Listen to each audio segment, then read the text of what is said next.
வணக்கம் நண்பர்களே, கேள்வி நேரம் நிகழ்ச்சியில் சந்திப்பதில் மகிழ்ச்சி. இன்றைய நிகழ்ச்சியில் நாம் விவாதிக்கக்கூடிய தலைப்பு இபிஎஸ் மறுத்த பிறகும் அதிமுக பாஜக கூட்டணி சாத்தியமா? இந்த கேள்வியோடு தான் விவாதத்தை நகர்த்த இருக்கின்றோம். விருந்தினர்களை அறிமுகப்படுத்தி விடுகின்றேன். அதிமுகவினுடைய முன்னாள் எம்பி KC பழனிசாமி, அதிமுகவின் முன்னாள் எம்எல்ஏ டாக்டர் ஸ்ரீதர், காங்கிரஸ் கட்சியிலிருந்து கனகராஜ், அரசியல் விமர்சகர் பேராசிரியர் வெங்கடேஷ், அரசியல் விமர்சகர் கலை, பாஜகவிலிருந்து தூத்துக்குடி செல்வம். விருந்தினர்கள் அறுவரையும் நிகழ்ச்சிக்கு வரவேற்கிறோம். ப்ரொஃபசர், நிகழ்ச்சி நான் உங்ககிட்ட இருந்தே தொடங்குறேன். அதிமுகவை பாஜகவோடு இணைத்து விடுவார் இபிஎஸ் அப்படின்னு துணை முதலமைச்சர் உதயநிதி ஸ்டாலின் சொல்றார்.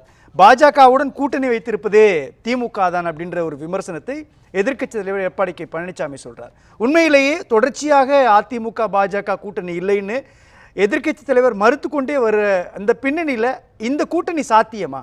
அதிமுக பாஜக கூட்டணி இல்லை, ஏற்கனவே கடந்த நாடாளுமன்ற தேர்தலில் அது மாதிரியான ஒரு விவாதங்கள் இபிஎஸ் ஒரு தெளிவான முடிவை எடுத்து ஒரு நிலைப்பாட்டை எடுத்து பாஜக கூட்டணியிலிருந்து வெளியே வர வேண்டும் என்கிற அடிப்படையில் தான் கூட்டணியிலிருந்து வெளியில் வந்துவிட்டார். துணை முதல்வரை பொறுத்தளவில் அவர் வைத்திருக்க விமர்சனத்தை பொறுத்தளவில் நான் அது ஒரு அரசியல் ரீதியிலான விமர்சனமாகத்தான் நான் பார்க்க விரும்புகிறேன். ஏன்னா அந்த மாதிரியான ஒரு விமர்சனமாக தான் அவர் வைக்கிறார். ஏன்னா ஒருவேளை அதிமுகவும் பாஜகவும் கூட்டணி சேர்ந்து விடக்கூடாது என்கிற அடிப்படையில் கூட அந்த விமர்சனத்தை அவர் முன்வைத்திருக்கலாம். ஏன்னால் அது ஆளுங்கட்சிக்கு அல்லது எதிர்க்கட்சி வலுவான ஒரு கூட்டணியை அமைக்கிற போது ஆளுங்கட்சிக்கு ஒரு சவாலாக வந்துவிடக்கூடாது தேர்தல் அரசியலில் என்பதன் வெளிப்பாடாக கூட அந்த விமர்சனத்தை வச்சிருக்காரு நான் நினைக்கிறேன். ஆனால் இப்போ நீங்கள் சொன்னது போல அதிமுகவினுடைய பொதுச் செயலாளர் இபிஎஸ் அவர்கள் தொடர்ச்சியாக எந்த காலகட்டத்திலையும் இனிமேல் பாஜகவுடன் கூட்டணி கிடையாது என்கிற ஒரு வலுவான ஒரு உறுதியான வாதத்தை இன்றைக்கு மக்கள் மன்றத்தில் வைக்கிறார்.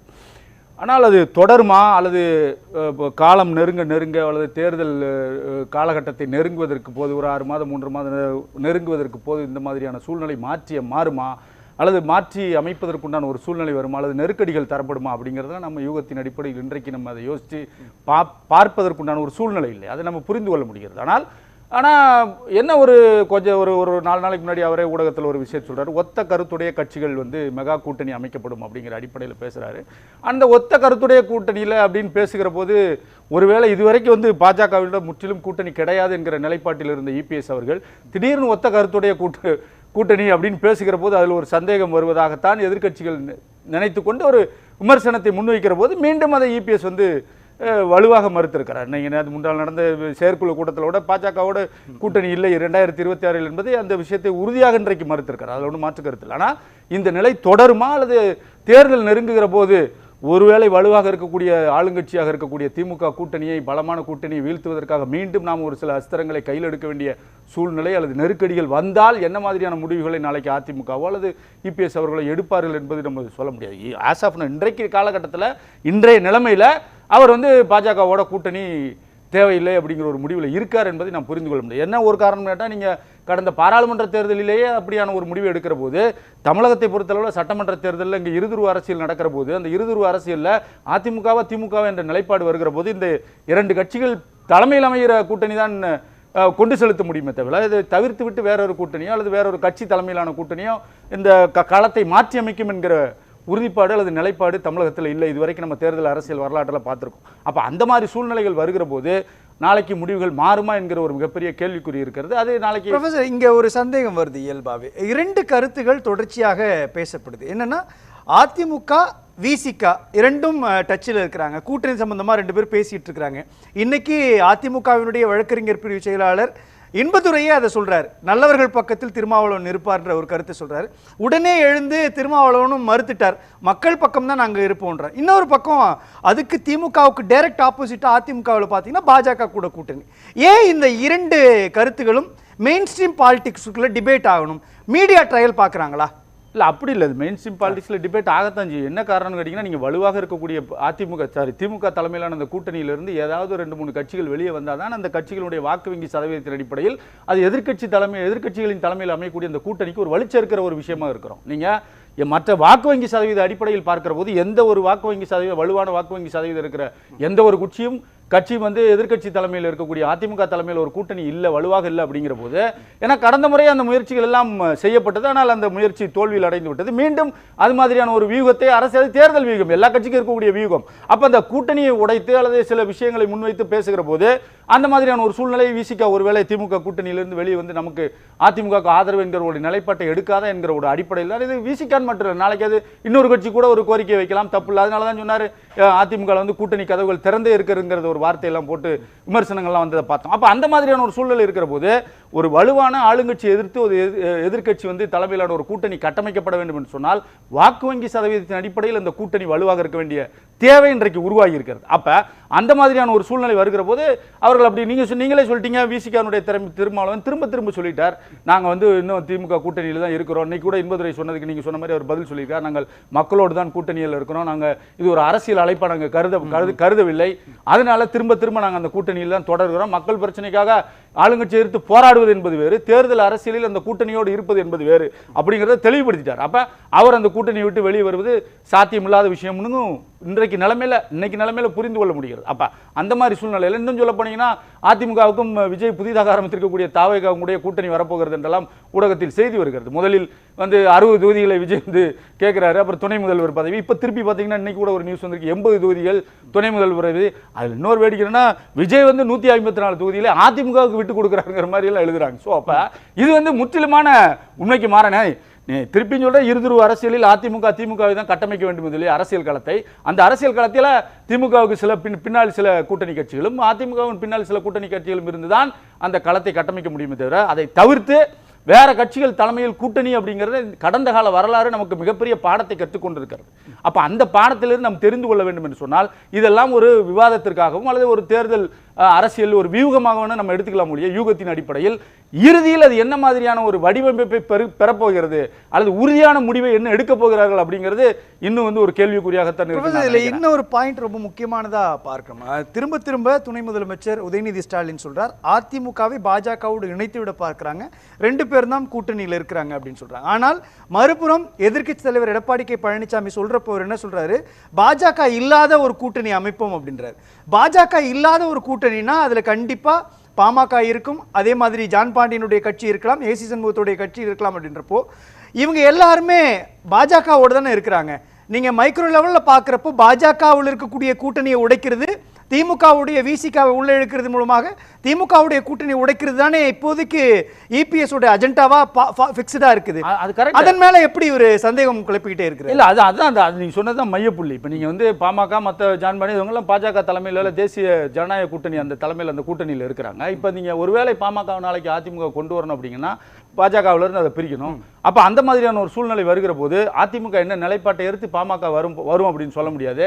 இதே பாமக தலைவர் மருத்துவர் ராமதாஸ் கூட ட்விட்டர்ல ஒரு கருத்தை போட்டாரு, பழையன கழிதலும் புகுதலும்னு விஜய் கட்சி ஆரம்பிச்சோன்னு ஒரு விஷயத்தை போட்டாரு. அப்ப அதான் நம்ம சொல்றேன், இதுல வந்து ஒரு இறுதியான ஒரு யூகத்தின் அடிப்படையில் தான் நம்ம பேசலாம ஒழிய இறுதியான முடிவை எடுப்பதற்குண்டான ஒரு சூழல் இல்லை. அதனால தான் நான் சொன்னேன், உதயநிதி ஸ்டாலின் அவர்கள் துணை முதலமைச்சர் அந்த மாதிரியான ஒரு விமர்சனத்தை வைப்பது அரசியல் ரீதியிலான விமர்சனமாக தான் நம்ம பார்க்க முடியும். நான் நினைக்கிறேன் சில சிம்டம்ஸ் தெரியும் இல்லையா, அதான் அந்த சிம்டம்ஸ் அதான் நான் சொன்னேன், ஒருவேளை நாளைக்கு அதிமுகவும் பாஜகவும் கூட்டணி சேர்ந்து விடக்கூடாது என்கிற அடிப்படையில் கூட அந்த விஷயத்தை தூக்கி போடலாம் இல்லையா. சோ அந்த இல்ல இதுல நீங்க சொல்ற மாதிரி ஒருவேளை பாமகவை அதிமுக பக்கம் இழுக்கிறாங்க அப்படின்ற ஒரு லாஜிக் வச்சுக்கிட்டா அது நடக்கிறது, அது இன் ஃபியூச்சர். ஆனா வச்சுக்கிட்டா கூட ஒருவேளை பாமக இல்ல நாங்க பாஜக கூட தான் இருப்போம், நம்மளாம் சேர்ந்து ஒரு அணி அமைக்கலாம்னு சொன்னா அது அதிமுக சரி ஓகே தேர்தலுக்காக ஒரு தற்காலிகமான ஒரு கூட்டணியை அதை உருவாக்கலான்ற பேச்சு வரும் இல்லையா. அப்போ உதயநிதியோட இந்த டாட் அதுல கனெக்ட் பண்றதுக்கான வாய்ப்பு இருக்கு. அந்த மாதிரி ஒரு பேச்சு இப்ப வரல இல்லையா, அதுக்கு தான் ஒரு முட்டுப்புள்ளி இபிஎஸ் வைக்கிறாரு. நீங்க சொல்ற கரெக்ட். அப்ப அந்த மாதிரியான ஒரு பேச்சு வந்தா நீங்க சொல்ற உதயநிதி ஸ்டாலின் கொண்ட அந்த கருத்தை கொண்டு போய் நீங்க லிங்க் பண்றதுக்கு உண்டான வாய்ப்புகள் இருக்குது. ஆனா அது மாதிரியான பேச்சு வந்து விடக்கூடாது என்பதற்காகத்தான் தொடர்ச்சியாக அந்த விமர்சனங்களுக்கு தான் நீங்க முற்றுப்புள்ளி வைக்கிறாரு இபிஎஸ் அவர்கள். உறுதியாக வந்து 2026 சட்டமன்ற தேர்தலில் பாஜகவோட கூட்டணி இல்லை. திருப்பி நான் சொன்னாலும் நீங்க அதே விஷயத்தை நீங்க நிருபர்கள்லாம் என்கிட்ட கேட்டுக்கிட்டே இருக்கீங்கிற ஒரு விஷயத்தை முன்வைக்கிறார். அப்ப இந்த நிலை என்ன ஒரே ஒரு விஷயம்னா இன்னைக்கு இபிஎஸ் அவர்கள் அந்த எடுத்திருக்கிற அந்த நிலைப்பாடு தேர்தல் வரைக்கும் அது தொடருமா, அதிமுக தலைமையில் பாஜக அல்லாத ஒரு கூட்டணியை கட்டாயம் அவர்களால் கட்டமைக்க முடியுமா, அல்லது கட்டமைத்து அந்த தேர்தலை எதிர்கொள்வதற்கு இபிஎஸ் தயாராகி கொண்டிருக்கிறார் அப்படிங்கிறதுல மாற்றுக்கிறது இல்லை. ஆனால் அதை தவிர்த்து விட்டு மற்ற நீங்க சொன்ன மாதிரி பாமக அல்லது பாமக பாஜக விட்டு வெளிவருமா அதுவும் சொல்ல முடியாது. அவர்கள் என்ன சொல்றாங்க, 2026 சட்டமன்ற தேர்தலில் அதிகார பங்களிப்போடு கூடிய ஒரு அரசியல் கூட்டணி ஆட்சி தான் அமையும் அப்படிங்கிற ஒரு விமர்சனத்தை இன்னைக்கு வைக்கிறாங்க பாமக தரப்புல இருந்தோம். அப்ப இந்த மாதிரியான விஷயங்களை எல்லாம் வச்சு பார்க்கிற போது கட்டாயம் அதிமுக வந்து என்ன மாதிரியான ஒரு வியூகத்தை எடுக்க போகிறது அப்படிங்கறத நம்ம பொறுத்திருந்தா பார்க்கணும்னு நான் நினைக்கிறேன். இல்ல அப்பார்ட் ஃப்ரம் த டாபிக் நம்ம வந்து இன்னொரு விஷயத்தையும் நம்ம பார்த்தோம்னா இன்னைக்கு இருக்கக்கூடிய பொலிட்டிக்கல் சினாரியோக்குள்ள பாஜக கூட அதிமுக கூட்டணி வைக்கவே முடியாதா? வச்சா லாஸ் அதிமுகவுக்குன்னு அதிமுக நினைக்குதா? இல்ல வைக்கவே முடியாதுன்னு ஒன்றும் கிடையாது. இல்லைன்னு எந்த கட்சி வேணாலும் நாளைக்கு எந்த மாதிரியான ஒரு நிலைப்பாட்டை கூட, ஏன்னா நீங்கள் தான் தேர்தலில் நிரந்தர நண்பனும் இல்லை நிரந்தர எதிரியும் இல்லைங்கிறது தான் சூத்திரமாக இருக்கிறது. அப்போ சூழ்நிலை கல யதார்த்தத்தின் அடிப்படையில், ஏன்னா தொடர்ச்சியாக ஒரு 10-11 தேர்தலில் தோல்வியை சந்தித்து வந்திருக்கக்கூடிய ஒரு அதிமுக இன்றைக்கு மீண்டு எழ வேண்டிய ஒரு நெருக்கடியில் உட்கார்ந்துருக்குது. அப்போ மீண்டு எழ வேண்டிய நெருக்கடியில் உட்கார்ந்துருக்கிற சூழ்நிலையில் அதிமுக கூட்டணியை என்ன மாதிரியான ஒரு வியூகத்தை வகுத்து நாம் வந்து கட்டமைக்கணும், தமிழக அரசியல் களத்தை முற்றிலும் நன்றாக புரிந்து கொண்டு இன்னைக்கு இருக்கிற அரசியல் சூழ்நிலைகளையும் புரிந்து கொண்டு அதற்கேற்ப கூட்டணியை கட்டமைக்க வேண்டிய ஒரு நெருக்கடியில இபிஎஸ் உட்கார்ந்திருக்காரு. அப்ப அந்த கூட்டணி வியூகம் என்பது ஆளுங்கட்சிக்கு சவாலான ஒரு விஷயமாகவும் நம்ம பார்க்க வேண்டியதா இருக்கு. அப்ப ரெண்டு பக்கமும் நம்ம இதை வந்து பார்த்து எடுக்க வேண்டிய ஒரு தீர்க்கமான முடிவாக இருக்கிறது. அப்ப அந்த மாதிரியான ஒரு முடிவு எடுக்கிற போது இபிஎஸ் கொஞ்சம் ஒரு நெருக்கடியான ஒரு சூழ்நிலை தான். அந்த நெருக்கடியான சூழ்நிலையை கையாளுவதற்காகத்தான் இப்ப இருந்தே அதனுடைய நடவடிக்கைகளை தொடங்குறார். அதனுடைய ஒரு கல்லை போட்டா விட்டு பார்ப்போம் அப்படிங்கிற மாதிரி தானே. இப்போ விசிகாவோ அல்லது வேற எந்த கட்சி அதிமுக கூட்டணிக்கு வந்தாலும் அது அதிமுக ஒரு சாதகமான ஒரு வாய்ப்பாகத்தானே இருக்கும். அந்த மாதிரியான வாய்ப்பை தனக்கான வாய்ப்பாக மாற்றிக்கொள்வதற்குண்டான ஒரு சூழ்நிலையை அவருக்கு உருவாக்கி கொண்டிருக்கிறார் அப்படிங்கிறத நான் பார்க்குறேன். பேசலாம் கலை, நான் உங்ககிட்ட தான் வரணும். ஆனால் நான் இப்போ தூத்துக்குடி செல்வத்திட்ட போயிட்டு நான் மீண்டும் வரேன். நான் உங்ககிட்ட தூத்துக்குடி செல்வம், தொடர்ச்சியாக அதிமுகவையும் பாஜகவையும் இணைத்தே பேசுகிறாங்க. ஆனாலும் கூட எடப்பாடி கே பழனிசாமி மறுத்துக்கிட்டே இருக்கிறாரு. ஏன் பாஜக மேல கோபமா அவருக்கு? ஏன் பாஜக கூட இணைய மறுக்கிறார்? நியூஸ் 7 தமிழ் தொலைக்காட்சி நிறுவனத்திற்கு, நெறியாளர் சகோதரர் ரீகன் அவர்களுக்கு, என்னுடைய சக பங்கேற்பாளர்களுக்கு, தொழில்நுட்ப கலைஞர்களுக்கு வணக்கம். இது வந்து சார், அரசியல்ல ஒரு நாள் இரவும் ஒவ்வொரு வார்த்தையும் மிகவும் வலிமையானது, முக்கியத்துவம் பெற்றது. ஒரு நாள் இரவு நீண்ட தூரம், ஒவ்வொரு வார்த்தையும் வலிமையானது. அது உங்களுக்கு தெரியாது இல்லை. ஆனா இப்ப பாரதிய ஜனதா கட்சியை பொறுத்தவரையில் அதிமுகவோடு கூட்டணி வைப்போம் என்று நாங்கள் சொல்லவில்லை. அவங்க இல்லைன்னு சொல்றாங்க, அது வேற. ஆனா பாரதிய ஜனதா கட்சியை பொறுத்தவரையில் அதிமுகவோடு கூட்டணிக்கு நாங்கள் கண்டிப்பாக தயாராக இருக்கிறோம், கூட்டணி அரசுக்கு தயாராக இருக்கிறோம், கூட்டணிக்கு தயாராக இருக்கிறோம், இத்தனை சீட்டு கொடுங்கன்னு சொல்லி பாரதிய ஜனதா கட்சி அதிமுகவிடம் எந்த வகையான பேரமும் பேச வேண்டிய அவசியமான நிலையில் இல்லை. அதை முதல்ல புரிச்சுக்கிடுங்க. இப்ப என்னன்னு கேட்டீங்கன்னா, அதிமுகவில் ஒரு சலசலப்பு ஏற்பட்டிருக்கிறது. இருவேறு கருத்துக்கள், அதிமுக தளத்தில் இருவேறு கருத்துக்களும் விவாதங்களும் ஏற்பட்டிருக்கிறது. அதிமுக ஒரு தரப்பு இப்படி கூட்டணி அமைக்கணும், ஒரு தரப்பு இப்படி கூட்டணி அமைக்கணுங்கிற இருவேறு கருத்துக்கள் அதிமுகவிற்குள் இப்பொழுது தொடங்கிடுச்சு. அப்போ அதிமுகவை கட்டுப்படுத்த வேண்டிய வலிமையான தலைவராக மரியாதைக்குரிய இன்றைய எதிர்கட்சி தலைவர் மரியாதைக்குரிய எடப்பாடி பழனிசாமி அவர்கள் இல்லை. அதிமுகவை எப்படியாவது அதிமுகவில் எதிர்கருத்து உள்ளவர்களையும் ஒத்த கருத்து உள்ளவர்களையும் எப்படி இணைத்து கொண்டு போவது என்று அவருக்கு தெரியல. ஒரு சின்ன விஷயத்தை சொல்லிடுறேன். கடந்த 10ஆம் தேதி செய்தியாளர்கள் கேட்கிற பொழுது திருச்சி விமான நிலையத்துல செய்தியாளர்கள் கேட்கும் போது, அதிமுகவோடு பாட்டாளி மக்கள் கட்சியோடு உங்களுக்கு கூட்டணி உண்டா அப்படின்னு கேட்கும் போது அவர் சிரிச்சுக்கிட்டு, கூட்டணி விஷயத்தெல்லாம் இப்ப நம்ம பேச வேண்டியது இல்ல, ஒத்த கருத்துள்ளவர்களோடு அதற்கான நேரம் வரும்போது பேசுவோம்னு சொன்னாரே தவிர அவர் உடனே பாட்டாளி மக்கள் பாரதிய ஜனதா கட்சியோடு கூட்டணி இல்லைன்னு சொல்லல. அதே நேரத்துல திரு ஜெயக்குமார், முன்னாள் அமைச்சர் ஜெயக்குமார் அவர்கள் வேகமா அன்றைக்கு மாலையே பத்திரிகையாளர் சந்திப்புல பாரதிய ஜனதா கட்சியோடு ஒட்டும் இல்லை, உறவும் இல்லைன்னு சொன்னாரு. இதுல என்ன தெரியுதுன்னு கேட்டீங்கன்னா, அதிமுகவில் 2 கருத்துக்கள் இருக்கிறது. ஆனால் பாரதிய ஜனதா கட்சியை பொறுத்தவரையில் மிக தெளிவாக ஒரு கரெக்ஷன். தூத்துக்குடி செல்வம், 14ஆம் தேதி கோவையில செய்தியாளர்களை சந்தித்த எதிர்கட்சி தலைவர் எடப்பாடி கே பழனிசாமி அவர் திட்டவட்டமா மறுத்துட்டார், பாஜகவோடு கூட்டணி இல்ல அப்படின்னு. இல்ல, அது அவர்களுடைய பொறுப்பு. அதுல எங்களை பொறுத்தவரையிலே, பாரதிய ஜனதா கட்சியை பொறுத்தவரையிலே நாங்கள் கூட்டணிக்கான பேச்சுவார்த்தைகளையோ அல்லது அதற்கான நகர்வுகளை நாங்கள் எதையும் முன்னெடுக்கல. எங்களுக்கு இது அவசியமான அது அவசியமும் அவசரமும் இன்னும் ஏற்படல. ஏன்னு கேட்டீங்கன்னா இல்ல தூத்துக்குடி செல்வம் மன்னிக்கணும், குறுக்கீடுக்கு மன்னிக்கணும். ஆனா இதுல ஒரு மைக்ரோ லெவல் பாலிடிக்ஸ் இருக்குது. திமுகவும் அதிமுகவும் பாஜகவை பத்தி பேசுறதன் மூலமாக பாஜகவை தனிமைப்படுத்தக்கூடிய ஒரு முயற்சி நடக்குதா? பாஜகவோடு யாரும் கூட்டணி சேரக்கூடாது அப்படின்ற ஒரு வியூகத்தை மறைமுகமாக வைக்கிறாங்களா? அப்படி புரிஞ்சுக்க முடியுமா? இல்ல, நீங்க இப்படி யோசிக்கல. திமுக மேல இருக்கிற விமர்சனங்களை தவிர்ப்பதற்காக திமுக தன் தரப்பிலே இருக்கிற செய்திகளை அல்லது தனது தரப்பிலே இருக்கிற விமர்சனங்களை மறைப்பதற்காக அந்த ரொம்ப சாமர்த்தியமாக அதிமுக பக்கம் நகர்த்தி விடுகிறார்கள். அதுக்கு அதிமுக பணியாகிட்டு இருக்க தவிர எங்களுக்கு அவசியம் இல்லை. நான் ஒன்றை திட்டவட்டமாக தெரிவிக்க விரும்புகிறேன். அதுல பாரதிய ஜனதா கட்சி தமிழ்நாட்டு அரசியல் யாராலும் நிராகரிக்க முடியாது, தவிர்க்க முடியாது. பாரதிய ஜனதா கட்சி இன்றைக்கு தமிழ்நாட்டு அரசியலில் யாராலும் அப்புறப்படுத்த முடியாத, நிராகரிக்க முடியாத, தவிர்க்க முடியாத ஒரு பெரிய அரசியல் சக்தி. அத இல்ல தூத்துக்குடி செல்வம், அங்கதான் ஒரு கேள்வி வருது. பாஜக அல்லாத மெகா கூட்டணியை கட்டுவோம்னு சொல்லக்கூடிய இபிஎஸ் உடைய ஸ்டேட்மெண்ட் எப்படி புரிஞ்சுக்கிறது? அது பாஜக கூட்டணி உடைக்கிறது தானே? இல்ல, நீங்க என்ன கேட்டீங்கன்னா பாரதிய ஜனதா கட்சி தான் இன்றைக்கு வலிமையான கட்சி. பாரதிய ஜனதா கட்சி சாதாரணமாக இன்றைக்கு கடந்த காலங்களிலே மிக சாதாரணமான வாக்கு வங்கியை வைத்திருந்த கட்சி இன்றைக்கு சிறிய கட்சிகளை கூட்டணியில் சேர்த்து கொண்டு 18% வாக்குகள், 82 லட்சம் வாக்குகள். சாதாரணமா நீங்க நினைக்காதீங்க, 1 கோடிக்கு நெருக்கமான வாக்குகளை பாரதிய ஜனதா கட்சி பெற்றிருக்கிறது. இன்னும் சொன்னா இன்னும் வரக்கூடிய காலங்கள்ல நான் எல்லா விஷயத்தையும் பேச விரும்பல. அதிமுக நண்பர்களுக்கு பரிந்து பேச வேண்டிய அவசியமும் எனக்கு இல்ல. அதிமுகவை பற்றி அக்கறைப்பட வேண்டிய அவசியமும் இல்ல. பாரதிய ஜனதா கட்சியை பொறுத்தவரையில் எங்கள் மாநில தலைவர் இந்த மாசம் வந்துடுறாங்க.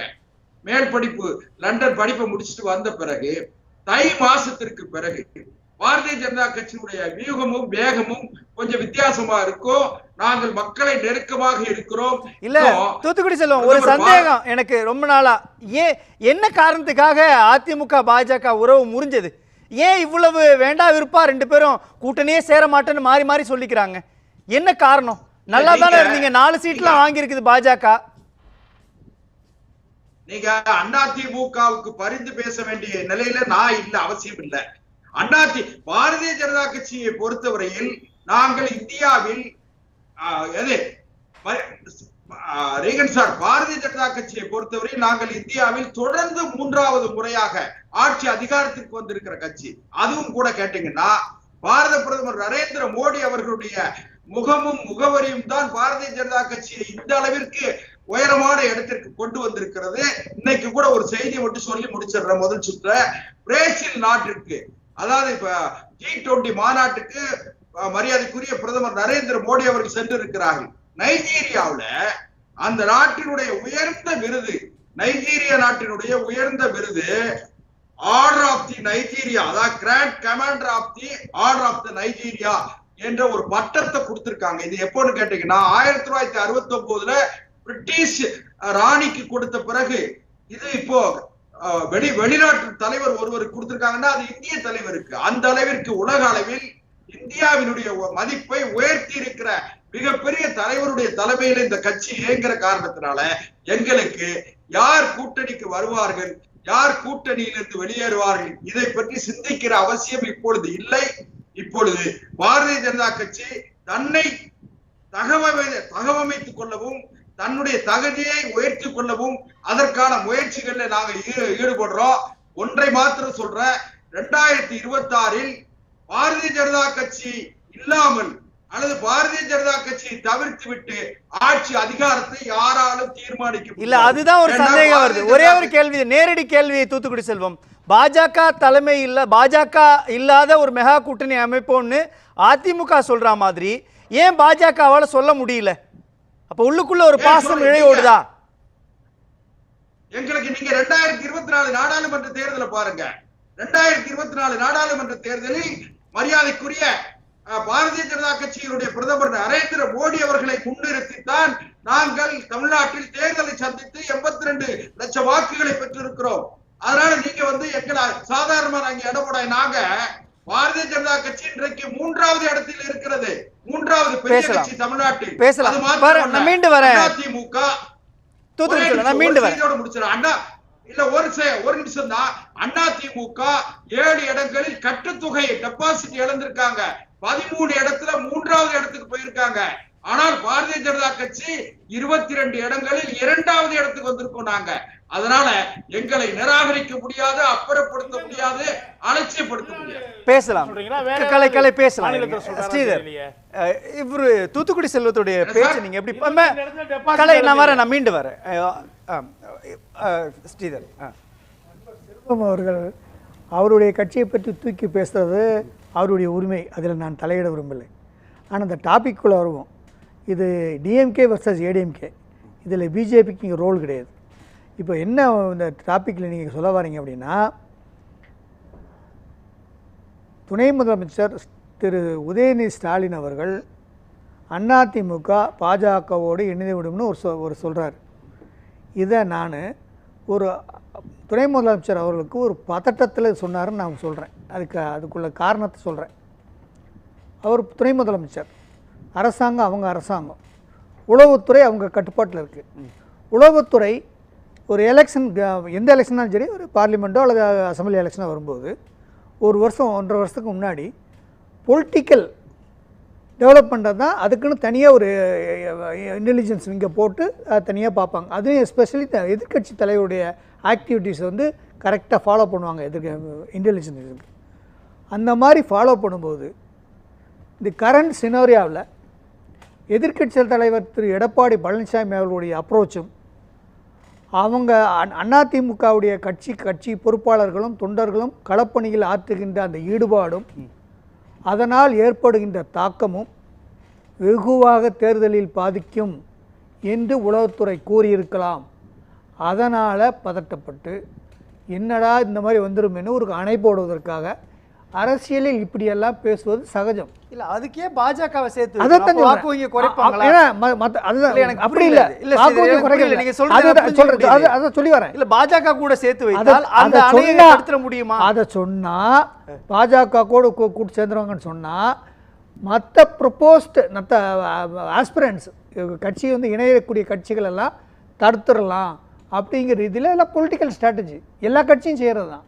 அப்படித்தான் நான் பார்க்குறேன். இல்லை அதில் இன்னொரு புள்ளி இருக்கு இல்லையா, ஒருவேளை பாஜக கூட சேர்ந்தா ஒட்டு மொத்தமாக அந்த அணியையே கூப்பிட்டு வந்துடலான்ற பார்வை இருக்கு இல்லையா, அதையும் தடுக்கணும். அப்படியெல்லாம் இல்லை. ஒரு கட்சியில் வந்து எல்லா கட்சிக்கும் தேர்தல் வருகின்ற பொழுது அந்தந்த கட்சிக்கும் சில எதிர்பார்ப்புகள் இருக்கும், சில வழிமுறைகள் இருக்கும், யூகங்கள் இருக்கும். ஒரு கூட்டணிக்குனால எல்லா கட்சியும் அப்படியே ஒட்டுமொத்தம் வந்துடாது இன்னொரு கூட்டணிக்கு. அதே மாதிரி எல்லா கட்சிகளும் ஒரு பின்னாடி 1 by 1 வந்துடும். ஏற்கனவே அவங்க இருந்தவங்க தானே, ஜான் பாண்டியன்லேருந்து ஏசி சண்முகத்திலிருந்து பாமகவிலிருந்து எல்லாம் அதிமுக கூட கூட்டணியில் இருந்தவங்க தானே. நீங்கள் 1952லேருந்து இது வரைக்கும் அரசியல் நிகழ்வுகளையும் தேர்தல் அமைப்புகளையும் தேர்தல் நெருங்க கூட்டணி கட்சிகளுடைய நடவடிக்கைகளையும் நீங்கள் ஆய்வு செய்து பார்த்தீர்கள் என்றால் தேர்தலுக்கு தேர்தல் மாறுபடும். நாடாளுமன்ற தேர்தலுக்கு ஒரு மாதிரியாக இருக்கும், சட்டமன்ற தேர்தலுக்கு ஒரு மாதிரியாக இருக்கும். அதிலும் குறிப்பாக இந்த 2026 சட்டமன்ற தேர்தல் மிகவும் அரசியலில் ஒரு மிகப்பெரிய தாக்கத்தை ஏற்படுத்தப் போகிறது. அது நல்லாவே தெரிகிறது.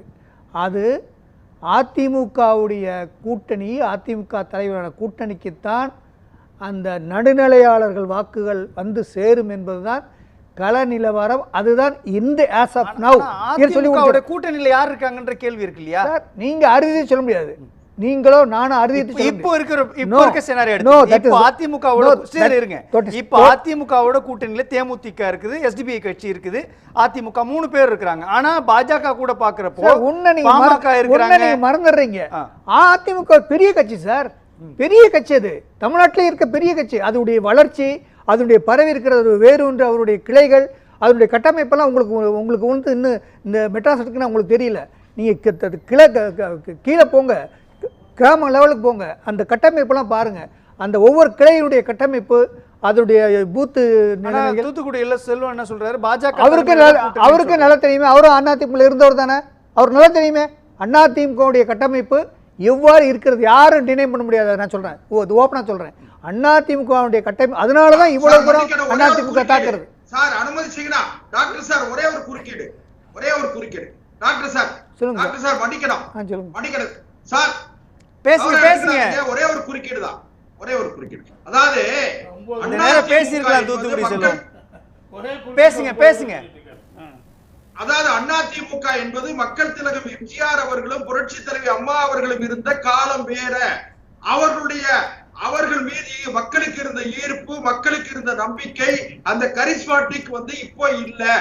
அதிமுகவில் இன்றைக்கு தகுந்த மக்களை ஈர்க்கக்கூடிய ஒரு தலைவர் இல்லை என்பதை தயவு செய்து வெளிப்படையாக ஒத்துக்கொள்வது நல்லதுங்கிறது என் கருத்து. நான் சொல்லிடுறேன், அவருடைய கருத்தை நான் ஏற்றுக்கிறேன். அதாவது அதிமுகவில் ஒரு எம்ஜிஆர் போலையோ ஒரு ஜெயலலிதா அம்மா போலையோ ஒரு கரிஸ்மாட்டிக் லீடர் இல்லை, ஒத்துக்கிறேன். ஆனால் இன்னைக்கு இருக்கிறவர் ஒரு நல்ல களப்பணியாளர். இன்னைக்கு இருக்கிறதுல பெஸ்ட்டு அவருன்னு ஒரு 10% ஒரு 10 ஆளு அதிமுக காரங்க கூட மொத்தமாக சேர்ந்து எந்த கட்சிக்கும் போய் சேரல. அது எதை காட்டுது? அவர் தலைமையை ஏற்றுக்கிட்டு அந்த கட்சியுடைய செயல்பாடுகள் 2026 சட்டமன்ற தேர்தலுக்காக அவர்கள் செய்கின்ற களப்பணிகள் அளப்பரியது. அது நமக்கு தெரியாமல் இருக்கலாம், இங்கே இருக்க விவாத மேடையில் வந்திருக்கின்ற விருந்தாளிகளுக்கு தெரியாமல் இருக்கலாம். தயவு செய்து களத்தில் சென்று பாருங்கள், இப்போ பாருங்க, நான் சொல்றது உண்மையான உங்களுக்கு தெரியும். பேசலாம். ஒரு சின்ன இடைவேளை எடுத்துட்டு மீண்டும் பேசலாம். கேள்வி நேரத்தினுடைய இந்த பகுதி இடைவேளைக்கு பிறகு மீண்டும் தொடரும்.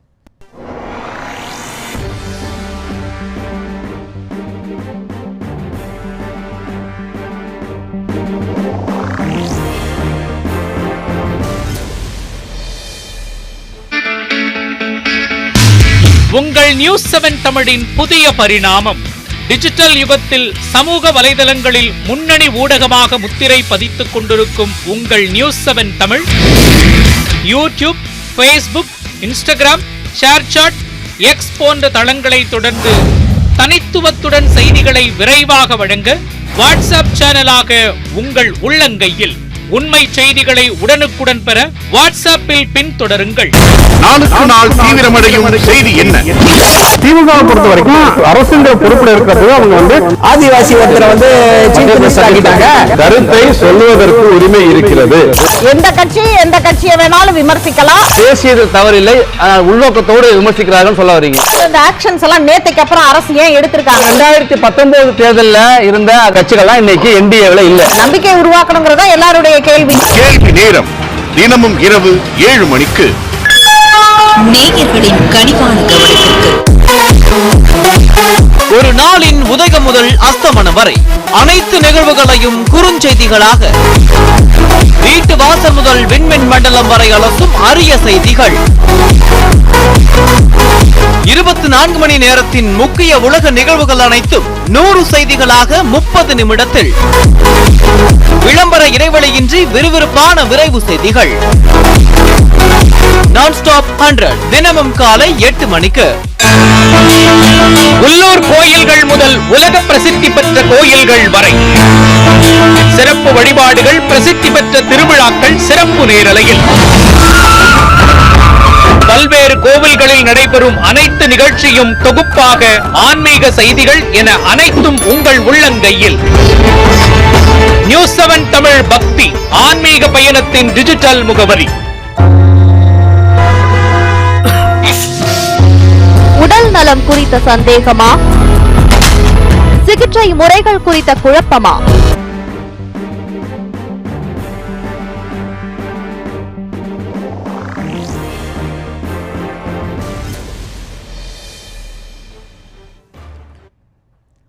கேள்வி நேரம் நிகழ்ச்சிக்கு மீண்டும் வரவேற்கின்றோம். இபிஎஸ் மறுத்த பிறகும் அதிமுக பாஜக கூட்டணி சாத்தியமா? இந்த கேள்வியோடு தான் விவாதத்தை நகர்த்தி கொண்டிருக்கிறோம். தொடர்ந்து பேசலாம். கலை, நீங்க எப்படி பாக்குறீங்க இந்த விஷயத்தை முதற்கட்டமா? இல்லை, முதல்ல உங்க தலைப்புல இந்த துணை முதல்வர் சொன்னது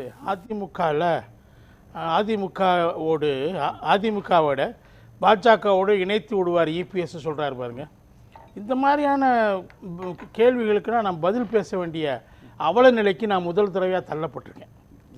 உண்மையிலே ரொம்ப எப்படி இணைச்சிருவாருன்னு சொல்கிறது. இணைக்குவாங்களா? கூட்டணி வேணால் சேருவாங்கன்னு சொல்லுங்கள். இணைச்சிடுவாங்களா? கூட்டணியே சேர்றதுக்கு வாய்ப்பு இல்லாத போது இணைத்து விடுவார்கள் சொல்கிறதெல்லாம் ரொம்ப அபத்தமான பேச்சு. அவர் என்ன காரணம் அதுக்கெல்லாம் வச்சு நான் பேச வேண்டிய நிலைமைக்காக முதல்ல வருத்தப்பட்டுட்டு நான் கடந்துடுறத. இப்போ இங்கே பேசினவங்க பல பேரும் திமுக கூட்டணி பலமான கூட்டணின்னு சொன்னாங்க. என்னை பொறுத்தவரை பலமான கூட்டணி இல்லை. திமுக கூட்டணி பலத்தினால அவங்க ஆட்சிக்கு திரும்ப திரும்ப வரலை. உண்மை என்னென்னா, தமிழ்நாட்டில் 60 லட்சம் சிறுபான்மையினர் இருக்கிறாங்க. அதில் 40 லட்சம் பேர் வாக்களிக்கிறாங்க. அதிமுக ஓபிஎஸ்னுடைய நிர்பந்தத்தால் பாஜகவோட கூட்டணி வைத்ததன் விளைவு இந்த 40 லட்சம் பேர் அப்படியே திமுக கூட்டணிக்கு வாக்களிக்கிறாங்க. வாக்கு எண்ணும் துவக்கத்திலேயே திமுக 40 லட்சம் லீடில் இருக்குது. அதிமுக இந்த 40 லட்சத்தை முதல்ல கேட்சப் பண்ணிவிட்டு அதுக்கு பின்னாடி லீடு காட்டணும். It is an அப்ஹில் task for any party. அதே மாதிரி அவங்களுக்கு இன்னொரு இடத்துல எங்கே இருந்து பெரிய அளவுக்கான ஆதரவு கிடைச்சிச்சுன்னா, அரசு ஊழியர்கள், ஆசிரியர்கள் 17 லட்சம் பேர். அவங்க குடும்ப உறுப்பினர் சேர்த்தா நான் ஒரு கணக்கு 51 லட்சத்துக்கு வரேன். அதில் 30-40 லட்சம் பேர் திமுகவுக்கு தொடர்ந்து வாக்களித்து கொண்டிருந்தார்கள். இந்த 2 முகாம்களும் இப்போ திமுக விட்டு வெளியே போகுது. பாஜகவோட கூட்டணி இல்லை என்பதில் அதிமுக உறுதியான நிலைப்பாடு எடுத்து ஒரு தேர்தலையும் சந்தித்து அதனுடைய தோல்விகளுக்கு பின்னாடியும் நாங்கள் சேர மாட்டோம்னு சொல்லியாச்சு. அதுக்கு 2 காரணம். ஒன்று இந்த சிறுபான்மையினர் மொத்தத்தையும் தூக்கி திமுக கையில் கொடுக்கறதுக்கு அதிமுக விரும்பலை. இன்னொரு பக்கம் என்ன பண்ணுறாங்கன்னா, அதிமுக பாஜக விட்டு விலகி விலகி போய் கொண்டிருக்கக்கூடிய நேரத்தில் வெகு தூரம் பயணம் செய்த பிறகு பாஜகவை நெருங்கி திமுக பயணம் செய்து கொண்டிருக்கிறது. இதையும் என்ன லாஜிக் இது? நம்ம பலது பார்த்துட்டோமுங்க. ராஜ்நாத் சிங்கை கூப்பிட்டது, டீ பார்ட்டி, கவர்னருது, அதில் மாற்றம் வந்தது, ஒவ்வொரு விஷயம் பார்த்துட்டோம். ரொம்ப விஷயம் நம்ம பேசிட்டு இருக்கேன். திரும்ப அதெல்லாம் பேசி நேரத்தை வீணாக்க வேணாம்னு நினைக்கிறேன். அதுக்கடுத்து கூட்டணியில் இருந்தபோது 7200 கோடி ஃபேஸ் 2 மெட்ரோவுக்கு பணம் தரமாட்டேன்ட்டாங்க, நிதி தரமாட்டேன்ட்டாங்க. ஆனால் புதிய நண்பர்கள் போய் கேட்ட உடனே கொடுத்துட்டாங்க. பாஜக கொடுத்துருச்சு. புதிய நண்பர்கள் போய் கேட்ட இது அரசியல் கணக்கோட நீங்கள் எப்படி முடிச்சு போட முடியும்? ஏன் போடுறேன்னா, பாஜகவுக்கு இப்போ மைனாரிட்டி பாஜகவுக்கு திமுக தேவை. திமுக இது எலெக்ஷன்ல ஒர்க் அவுட் ஆகுமா? ஏன்னா 2019 இருந்து 2024 நாடாளுமன்ற தேர்தல் வரை அவங்க சக்சஸ்ஃபுல் கூட்டணியா இருக்கிறாங்க இல்லையா? அவங்க அந்த கூட்டணியை முறிச்சுக்கிட்டு பாஜக கூட கூட்டணி அமைச்சா அது பலகீனமா தானே பார்ப்பாங்க. பாஜகவோட இப்போ கூட்டணி அமைக்க மாட்டாங்க. அதான் சொல்றேன், 2026 தேர்தலில் தோல்வி அடைஞ்ச பிறகு திமுகவுக்கு பாஜக ஆதரவு தேவை. அதை 2 பேருமே புரிஞ்சுக்கிட்டு மறைமுகமாக அண்டர் கிரவுண்ட் டீலிங்கில் இருக்கிறாங்க. நிச்சயமாக இருக்கிறாங்க, அவங்களுக்குள்ளே இருக்குது.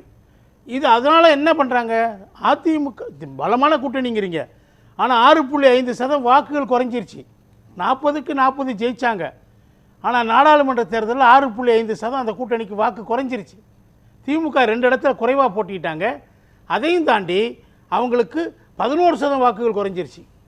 இப்போ இந்த வாக்குகள் எங்கே போச்சுங்கிற கொஸ்டினை ரைஸ் பண்ணுறேன். எங்கே போச்சுன்னா பாஜக போச்சு, பாஜக கூட்டணிக்கு போச்சு. அதனால தான் திமுக என்ன பண்ணுறாங்கன்னா, ஆஹா நம்ம இந்துக்களை நம்மகிட்ட வந்து பிரிக்குது பாஜக, நம்ம இந்துக்கள் வாக்குகளை கவர்வதற்கான முனைப்பில் இறங்குன்னு சொல்லி தான் பழனியில் முருகனுக்கு காவடி தூக்குனாங்க. அதை மதச்சார்பின்மைக்கு எதிரான கோட்பாடு, நடைமுறை அப்படின்னு சொல்லி நான் சொல்லலை, திமுக கூட்டணியில் இருந்த கட்சிகள் சொன்னாங்க. திமுகவுடைய தலைமை பீடமான திராவிட கழகம் சொல்லிச்சு. அப்போ சிறுபான்மையினர் அதை பார்த்து முகம் சொல்லிக்கிறாங்க.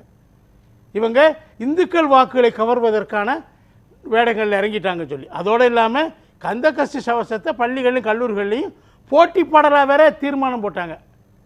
இதெல்லாம் பார்க்காம இருக்க மாட்டாங்க சிறுபான்மையினர். மேற்கொண்டு இது நீங்கள் எல்லாரும் இல்லை, இது எல்லாமே பார்த்து இது எல்லாமே அதிமுகவுக்குள்ளே வரும்னு நீங்கள் எப்படி ஒரு நிச்சயமாக வருவாங்க, சந்தேகமே இல்லை. ஏற்கனவே நகர தொடங்கி விட்டார்கள் இவர்கள். அதனுடைய ரிசல்ட் எங்கன்னு கேட்குறேன். ரிசல்ட் இனிமேல் எங்க 2024 அந்த தேர்தலை சந்திக்கும் போது 3 மாதங்கள் தான் பாஜக விட்டு வெளியே வந்திருந்தாங்க. ஓபிஎஸ்ஸை வெளியே அனுப்பிச்ச பிறகு தான் அதிமுகவில் பாஜக விட்டு வெளியேற முடிஞ்சு. இல்லை கலை, இப்போ 2024 நாடாளுமன்ற தேர்தலில் அதை ப்ரூஃப் பண்ணியிருக்கணும் இல்லையா? 3 மாதத்தில் அவங்க நம்பிக்கை வர்றதுக்கு வாய்ப்பு இல்லை. ஆனால் மேலும் மேலும் நாடாளுமன்ற தேர்தலுக்கு பின்பு திமுகவின் நகர்வு வேற மாதிரி இருக்குது. நேர் எதிராக பாஜக நோக்கி போகிறாங்க. அதை அந்த மக்கள் பார்க்குறாங்க. நேர் எதிராக தானே போகிறாங்க. நேர் எதிராக இல்லை, அவங்க ஏற்கனவே எடுத்த அதிமுக நிலைப்பாட்டுக்கு நேர் எதிராக போகிறாங்க பாஜகவை நோக்கி. இப்போ நீங்கள் என்ன பிரச்சனை வருதுன்னா, இந்த நான் மேற்கொண்டு மேலாட்டமாக பல விஷயங்கள் பாஜக ஏன் தேவையில்லை. ஒன்றுங்க, அதை அதிமுக சொல்லணும். சொல்லணும். ஏன் தேவையில்லைன்னா ஒன்று 2019 மோடி அவர்களை பிரதமராக முன்னிறுத்தி அதிமுக கூட்டணி வாங்கின வாக்குகள் வந்து 30%. ஆனால் 2021 எடப்பாடி அவர்களை முதல்வராக முன்னிறுத்தி அதிமுக கூட்டணி வாங்கின சதம் 43. திமுக சதம் என்ன 53 இருந்து 8% குறைஞ்சி போச்சு. இல்லை ரெண்டு நான் திமுக சொன்ன கூட்டணி சொல்றேங்க. திமுக மட்டும் சொல்லல, நான் கூட்டணி பத்தி பேசிட்டு இருக்கேன், புரிஞ்சுக்கோங்க. அதை கூட்டணியுடைய வார்த்தைகளை பேசுறேங்க. நீங்க ஏங்க அதை புரிஞ்சுக்கிற மாட்டேங்கிறீங்க? நீ குடிக்க வரேன்னா ஒரு காத்திரமான விஷயத்தோட வாங்க. நான் சொன்னதை புரிஞ்சுக்கிறாங்க, குறுக்கிடாதீங்க. அப்ப இல்ல அந்த தொகுதிகள் அதே பழைய கூப்பாடை பாடிட்டு பாருங்க. தொகுதிகள் என்ன ஐயா, நீங்க கூப்பாடு பிறகு பாடுங்க, உங்க கட்ட ஒரு நேரம் வரும்போது பாடுங்க. அப்ப அந்த வந்து இவ்வளவு இடங்களை வந்து இவங்க இவ்வளவு இழப்புகளை இவங்க சந்திச்சு கொண்டிருக்கிறார்கள். இன்னொரு பக்கம் பார்த்தீங்கன்னா இந்த அரசு ஊழியர்கள் இழப்புகளை சந்திக்கிறாங்க. நீங்களே இழப்பு உண்மையிலேயே அதிமுகவுக்கு தானே. அதிமுக இழப்பே இல்லை. 2019 அதான் நான் சொன்னேன்ல, பாஜகவோட போனா வாக்கு அவங்களுக்கு குறையுது, பாஜக விட்டு வெளியே வந்தா கூட்டணியுடைய வாக்குகள் கூடுது. அப்போ அது ஒரு காரணம். இதை உணராதா? 2019 தேர்தலில் இருந்து 2024 தேர்தல் வரை 3 பெரிய தேர்தல்களை சந்திச்சிருக்கிறாங்க, இடைத்தேர்தலை சந்திச்சிருக்கிறாங்கன்றப்போ அதிமுக எவ்வளவு தோல்வியை சந்திச்சிருக்கிறாங்க அப்படின்னு திமுகவுக்கு தெரியும் பொழுது திமுக எப்படி பாஜக கூட கூட்டணி வைக்கும்? நான் கூட்டணி இப்போ வைப்பாங்கன்னு சொல்லவே இல்லைங்க. நான் 2024 வரைக்கும் அவங்களுக்குள்ள அண்டர்ஸ்டாண்டிங், 2026 வரைக்கும் என்ன அண்டர்ஸ்டாண்டிங்னா 2 பேரும் எதிரும் புதிருமாக தான் இருக்கணும். அப்போ தான் திமுக வெற்றி பெற முடியும், பாஜக வெற்றி பெற முடியும், ஓரளவுக்கு எந்த வெற்றியானாலும். அதுதான் அவங்களோட அண்டர்ஸ்டாண்டிங். நான் சொல்கிறது உள்ள வெளியில் இது உள்ளுக்குள்ள ஒரு அண்டர்ஸ்டாண்டிங் இருக்குங்கிற சொல்ல வரேன் நான். அதான் லாஜிக்கலான விஷயம் அது. ஆனால் உதயநிதி ஸ்டாலின் என்ன சொல்றாரு, ஒரு ரைடு விட்டதுக்கே இவங்க வந்து கூட்டணி பத்தி பேசுறாங்க, இன்னொரு ரைடு விட்டாங்கன்னா கட்சியை இணைப்பாங்க அப்படின்ற பேச்சு முதிர்ச்சியற்ற பேச்சு. அதன் மீது பேசுவதற்கு நான் முதலே சொல்லிட்டேன், எனக்கு ரொம்ப அவமானமா இருக்குது. நீங்க திரும்ப அவர் பேசின ஒரு முதிர்ச்சியற்ற வார்த்தையை பேசுறீங்க. அப்ப திமுக மேல ரைட் நடத்தினா அவங்க பயப்படலையா? திமுக அமைச்சருக்கு முன்னாள் அமைச்சர் ரைட் நடத்துச்சுல, அப்போ இவங்க என்ன பயந்துட்டாங்களா? பயப்படலையா இவங்க? அதனால தான் பாஜக இப்போ உறவு வைக்கிறாங்களா, உறவு புதுப்பிக்கிறாங்களா? இல்ல அவங்க எங்க அவர் ஆர்கியூமெண்ட் படி நீங்க லாஜிக்கலா அவருடைய எங்க உறவு புதுப்பிச்சாங்கன்னு கேக்குறேன். தொடர்ந்து புதுப்பிச்சிட்டு இருக்காங்க, நெருங்கிட்டே இருக்குங்க. பாஜகவை நோக்கி திமுக நகர்ந்துக்கிட்டே இருக்குது. இதில் உங்களுக்கு சந்தேகமே வேணாம். பல தடவை நம்ம பெரிய அளவுக்கு அதை பேசிட்டோம். அப்போ நீங்கள் ஏன் வந்து இதனால தான் இந்த ஒரு காரணம், இந்த நாடாளுமன்ற தேர்தலையும் 19 21 சட்டமன்ற தேர்தலையும் கூட்டணிக்கு கிடைத்த வாக்குகள் அதிகமானது பாஜக முன்னிறுத்தாத போது. அப்போ இதை அதிமுக புரிந்து கொள்கிறது. இந்த அனுபவத்திலிருந்து அதிமுக பாடம் கற்றுக்கொள்கிறது.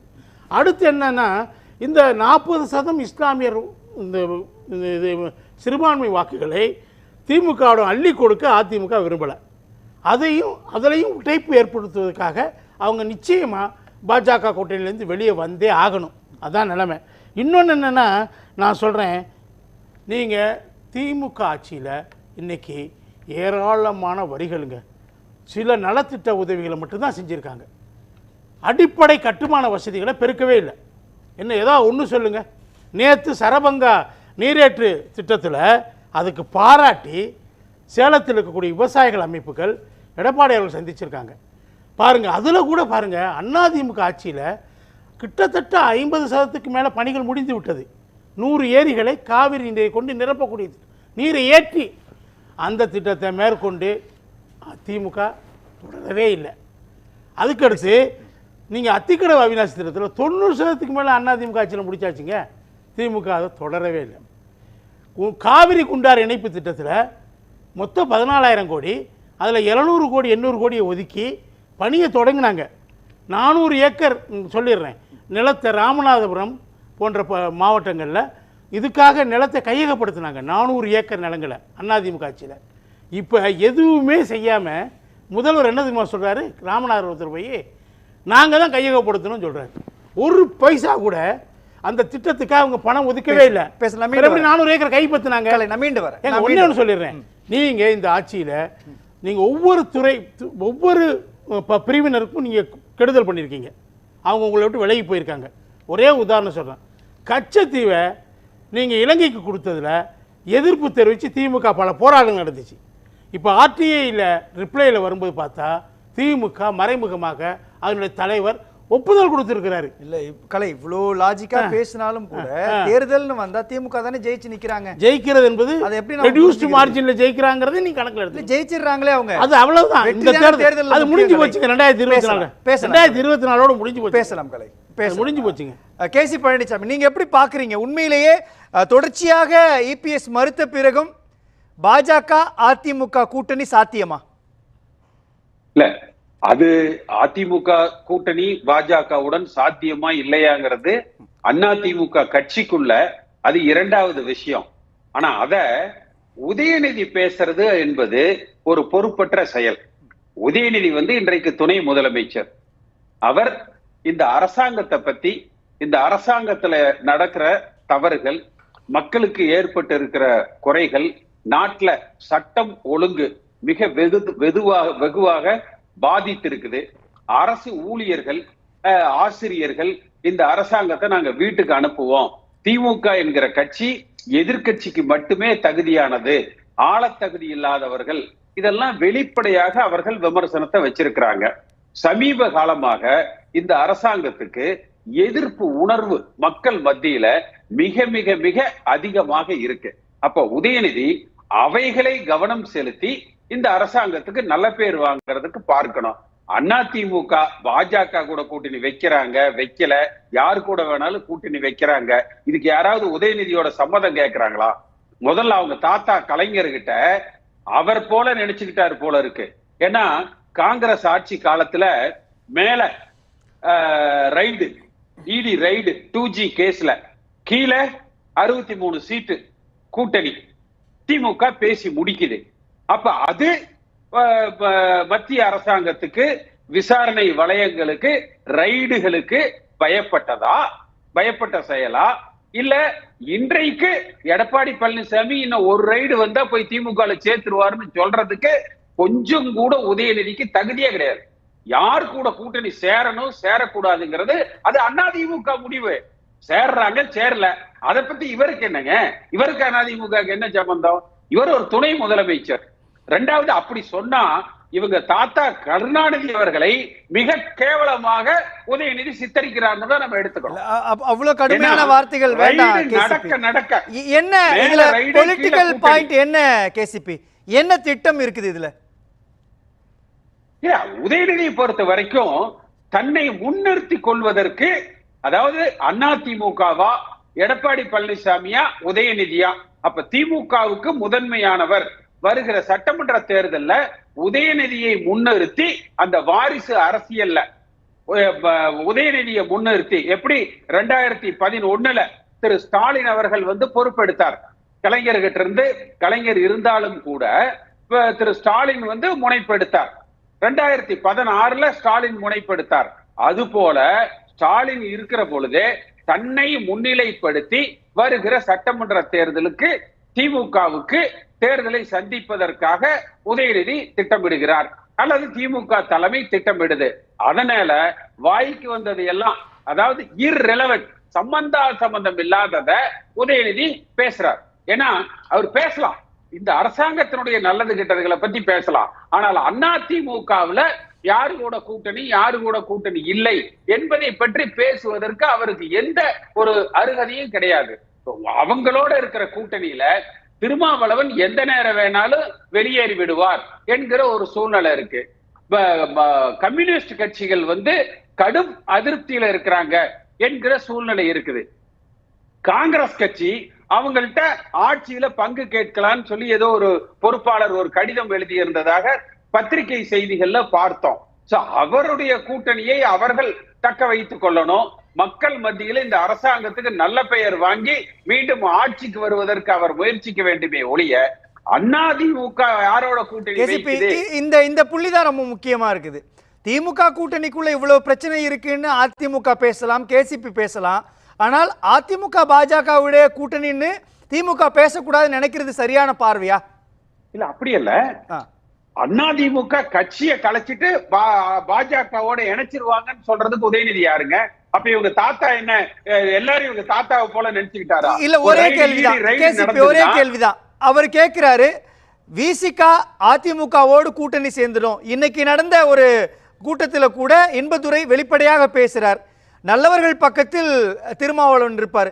எத்தனை முறை திருமாவளவன் மறுத்துட்டே இருக்கிறார். அதை திமுக கூட்டணி விரைவில் உடைஞ்சிரும் இதே எதிர்க்கட்சி தலைவர் எடப்பாடி கே பழனிசாமி சொல்லிட்டு தானே இருக்கிறாரு.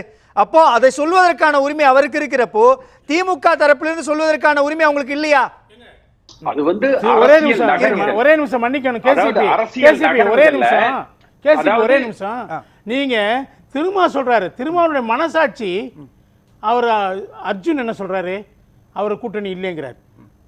ஆட்சியில் அதிகாரத்தில் பங்கு இல்லை என்றால் கூட்டணி இல்லைன்னு சொல்லிட்டு இருக்காரு. திமுக இல்ல திருமாவளவன் பேசுறாரு. திருமாவளவனுடைய மனசாட்சி எப்படி கண்டுபிடிச்சீங்க? கண்டிப்பா அவரு அதை தடுக்க மாட்டேங்கிறாரு. அது எப்படி அது தடுக்க மாட்டேங்கிறாரு. அரசியல நுணுக்கமா பார்ப்பவர் நீங்க. கட்சியில நீண்ட நாட்களா இருந்த ரவிக்குமார் மனசாட்சி இல்ல, வன்னியரசு மனசாட்சி இல்ல, மனசாட்சி இல்ல. தலைவர் சொல்ற கருத்துக்கு நேர் எதிரான கருத்தை சொல்றாரு. அதை தலைவர் தொடர்ந்து அனுமதித்துக் கொண்டிருக்கிறார். அதான் மனசாட்சிங்க. பாஜக அதாவது திருமாவளவனை பொறுத்த வரைக்கும் மது ஒழிப்பு மாநாடு போட்டது திருமாவளவன். அதிமுகவை அந்த மாநாட்டுக்கு அழைப்பேன் என்று சொன்னது திருமாவளவன். அப்ப அதனாலதான் அவர் கூட்டணி மாறி வர விரும்புகிறார். இல்ல, அதிமுகவை அழைப்பேன்னு சொல்லல. அதிமுகவும் அழைப்பீர்களான்னு கேள்வி கேட்டப்போ அவங்க வரலாம் அப்படின்னு தான் சொல்றாரு. அவர் அதுதான் சொல்றேன். அவர் கான்சியஸா இருக்கிறார்ல. இல்ல அப்ப கான்சியஸ் இல்ல. நாங்க திமுக கூட்டணியில இருக்கிறோம், அதனால திமுக கூட்டணி கட்சிகள் மட்டும்தான் இதை நடத்துறோம் என்று அவர் சொல்லி இருக்கலாம். ஒரு எதிர்கட்சியை அழைக்கிறேன் என்று ஆளுங்கட்சி கூட்டணியில் இருக்கிறவரு எதிர்கட்சியை கலந்துக்கலாம்னு சொல்றாருன்னா அப்ப அவருடைய மனசுல ஒரு சலனம் ஏற்பட்டு இருக்குதுன்னு. கேசிபி, என்னை விட நீங்க அரசியல ரொம்ப நுணுக்கமா பார்க்கக்கூடிய நபர். காவிரியினுடைய உரிமை மீட்புக்காக எல்லா கட்சிகளும் இங்க இருந்து ஒன்னாதானே போனாங்க. அப்படி ஒரு பாயிண்டா பார்க்க முடியாதா? இத மது ஒழிப்பு அப்படின்றதுல அதிமுகவும் நீண்ட காலம் சட்ட போராட்டம் எல்லாமே நடத்திக்கிட்டு தான் இருக்கிறீங்க, மக்கள் மன்றத்துல போராடுறீங்க. அப்படிப்பட்ட ஒரு அதிமுகவே அவங்க ஏன் இணைச்சிக்கிறாங்கன்னு பார்க்க முடியாதா? அதுல மட்டும் நீங்க ஒரு பொலிட்டிக்கல் நாட் போடுறீங்க. மது ஒழிப்பு செய்ய வேண்டியது இன்றைக்கு ஆளுகிற அரசாங்கம். அப்ப அந்த நிகழ்ச்சியே ஆளுகிற அரசாங்கத்துக்கு எதிரானதா இல்லையா? அப்படி ஒரு நிகழ்வு நடத்துறதே ஆளுகிற அரசாங்கத்துக்கு எதிரானதா இல்லையா? தேர்தல் அறிக்கையிலேயே பூரண மது விலக்கை அமல்படுத்துவோம்னு கொண்டு வந்தது யாரு? திமுக தானே வந்து கொண்டு வந்தாங்க. எல்லாத்துக்கும் மேல திரு ஹெச் ராஜா தெளிவா சொல்லியிருக்காரு, நாங்க அதிமுகவோடு கூட்டணிக்கு முயற்சிக்கல, அந்த கூட்டணி இல்ல, நாங்க ஒண்ணும் அந்த கூட்டணிக்கு அப்ளிகேஷன் போடல என்று திரு ஹெச் ராஜா தெளிவா சொல்லிட்டாரு. எடப்பாடி பழனிசாமியும் பாஜகவோட சுத்தமா கூட்டணி கிடையாது என்கிற நிலைப்பாட்டை வந்து தெளிவுபடுத்திட்டாரு. அப்ப இதுல வந்து உதயநிதிக்கு இதுல என்ன ரோல் இருக்கு? இதுல எந்த இடத்துல உதயநிதிக்கு ரோல் இருக்கு? அதனால உதயநிதி வந்து அரசியல்ல வளர வேணும்னு நினைக்கலாம். அவர் இன்றைக்கு துணை முதலமைச்சர் பொறுப்பை எடுத்திருக்கலாம், பட்டத்து இளவரசராக இருக்கலாம். இந்த அரசாங்கத்துக்கு நல்ல பெயரை வாங்கி கொடுக்கிற வகையில இந்த அரசாங்கத்துக்கு இருக்கிற கெட்ட பெயர்களை நீக்கி மக்கள் மத்தியில தேர்தல் வாக்குறுதியில கொடுத்தத இந்த கரப்ஷன் கலெக்ஷன் கமிஷன்ங்கிற கடமை கண்ணியம் கட்டுப்பாட்டை அதை சரிபடுத்த பார்க்கணும், சட்டம் ஒழுங்க சரிபடுத்த பார்க்கணும், தேர்தல் வாக்குறுதிகளை நிறைவேற்ற பார்க்கணும், அரசு ஊழியர் பிரச்சனைகளை சரி செய்ய பார்க்கணும், ஆசிரியர்களுக்கு கொடுத்த வாக்குறுதிகளை நிறைவேற்ற பார்க்கணும். இருக்கிற 1.5 ஆண்டு காலத்துல அரசாங்கத்தை சரிவர நடத்தி அரசாங்கத்துக்கு நல்ல பெயர் வாங்குறத உதயநிதி பார்த்தா போதும். பாஜக கூட கூட்டணி வைக்கணுமா வேண்டாமா, அப்படி வைக்க கூடாதுங்கிறதுக்கு நாங்க இருக்கிறோம், நாங்க பாத்துக்குவோம். அப்புறம் எங்களுக்கு என்ன ரோல் இருக்குது? எங்க ரோலை ஏன் உதயநிதி எடுத்துக்கணும்? அதிமுக விரைவில் அதிமுகவில் மீண்டும் செயல்பட தொடங்க போகிறாரா கேசிபி? இல்ல அதுக்கு ஒரு நாட்டு வைக்கிறீங்களே கேசிபி நீங்க? இல்ல பாஜக இல்ல நீண்ட ரத்த பாசத்துல கேசிபி பேசுறாரு. ஆனால் அப்படிப்பட்ட கேசிபியே கேமுக்கு வெளியில வைக்கிறாரே எடப்பாடி கே பழனிசாமி. இல்ல பாஜக கூட கூட்டணி வேண்டாம் என்பதற்காக அதிமுகவிலிருந்து நீக்கப்பட்டவன் நான். திரும்ப திரும்ப என்னுடைய நிலைப்பாட்டுல 2018 இருந்து எந்த மாற்றமும் இல்லாம அதிமுக எக்காரணத்தை கொண்டு பாஜக கூட கூட்டணி வைக்க கூடாது என்பதுல நான் தெளிவா இருக்கிறேன். அப்ப நிச்சயமாக எடப்பாடி பழனிசாமியே அதையே ஏற்றுக்கொண்டு செயல்படுகிறார். இப்ப திரு கலை அவர்கள் போன்றவர்கள், ஸ்ரீதர் போன்றவர்கள் எல்லாம் கூட அந்த பாஜகவோட கூட்டணி வேண்டாம் என்கிற கருத்தை தொடர்ந்து வலியுறுத்துறாங்க. அது எடப்பாடி பழனிசாமி ஏற்றுக்கொள்கிறார். அது கூட்டணி இல்லை என்பதை தெளிவுபடுத்துகிறார். எடப்பாடி பழனிசாமி அவர்களே திருச்சியில கொடுத்த அந்த பேட்டியில ஒரு ஸ்லிப் ஆகி ஒருவேளை கூட்டணி இருக்குமோ என்கிற ஐயப்பாடுகள் வந்த பொழுது நான் குரல் கொடுத்தேன். இல்ல, உங்க நிலைப்பாட்டுல ஒரு பதட்டம், ஒரு குழப்பம் தெரியுது, நீங்க எக்ஸ்பிளிசிட்டா இதே வார்த்தையை சொன்ன, எக்ஸ்பிளிசிட்டா கூட்டணி இல்லை என்பதை தெளிவுபடுத்தணும். அது ஜெயக்குமார் சொன்னா பத்தாது, திரு எடப்பாடி பழனிசாமி சொல்லணும்னு சொன்னோம். அதையும் அவர் சொல்லிட்டாரு. அதனால அதிமுக பாஜக கூட கூட்டணி போகாது, போக விடமாட்டோம்ங்கிறது எங்களது படி. அப்போ எப்படி ஒரு மெகா கூட்டணியை கட்டுவாங்கன்ற கேள்வி வரும் இல்லையா கேசிபி? அது நிச்சயமாக ஒரு மெகா கூட்டணியை கட்டுவாங்க. தனித்து நின்றே 234 தொகுதியும் களங்கண்ட கட்சி அதிமுக. 2014 தனித்து நின்று வென்றிருக்குது, 2016 தனித்து நின்று வென்றிருக்குது. இன்றைய அரசாங்கத்துக்கு இருக்கிற ஆன்டி இன்கம்பன்சி, விஜய் போன்றவர்கள் வருகையால திமுகவுடைய வாக்கு வங்கி குறையும், திமுகவுடைய கூட்டணி கட்சிகளுடைய வாக்கு வங்கி குறையும், திரு சீமான் போன்றவர்களது வாக்கு வங்கி குறையும். அப்ப அதிமுகவுக்கு எதிரான வாக்கு வங்கிகள் குறைகிற பொழுது, இரண்டாவது நாடாளுமன்ற தேர்தலில் அதிமுக குறைவான வாக்குகளை வாங்கி இருக்கலாம். ஆனால் சட்டமன்ற தேர்தல் என்று வருகிற பொழுது 2021 திமுக கூட்டணிக்கு அதிமுக கூட்டணிக்கு இருந்த வாக்கு வித்தியாசம் 45 தொகுதிகள்ல வெறும் 2 லட்சம் ஓட்டுகள் தான் வாக்கு வித்தியாசம். அப்ப பாரதிய ஜனதா கட்சி இல்லாமல் அந்த என்டிஏல இருக்கிற மற்ற எல்லோரையும் அரவணைத்து ஒன்றுபட்ட அதிமுக கட்டமைக்கப்பட்டு தேர்தலை சந்திக்கிற பொழுது நிச்சயமாக 200 தொகுதிகள்ல அதிமுக வெற்றி அடையும். உதயநிதி அதை பத்தி கவலைப்பட வேணுங்கிற அவசியமே இல்லை. பேசலாம் கனகராஜ்.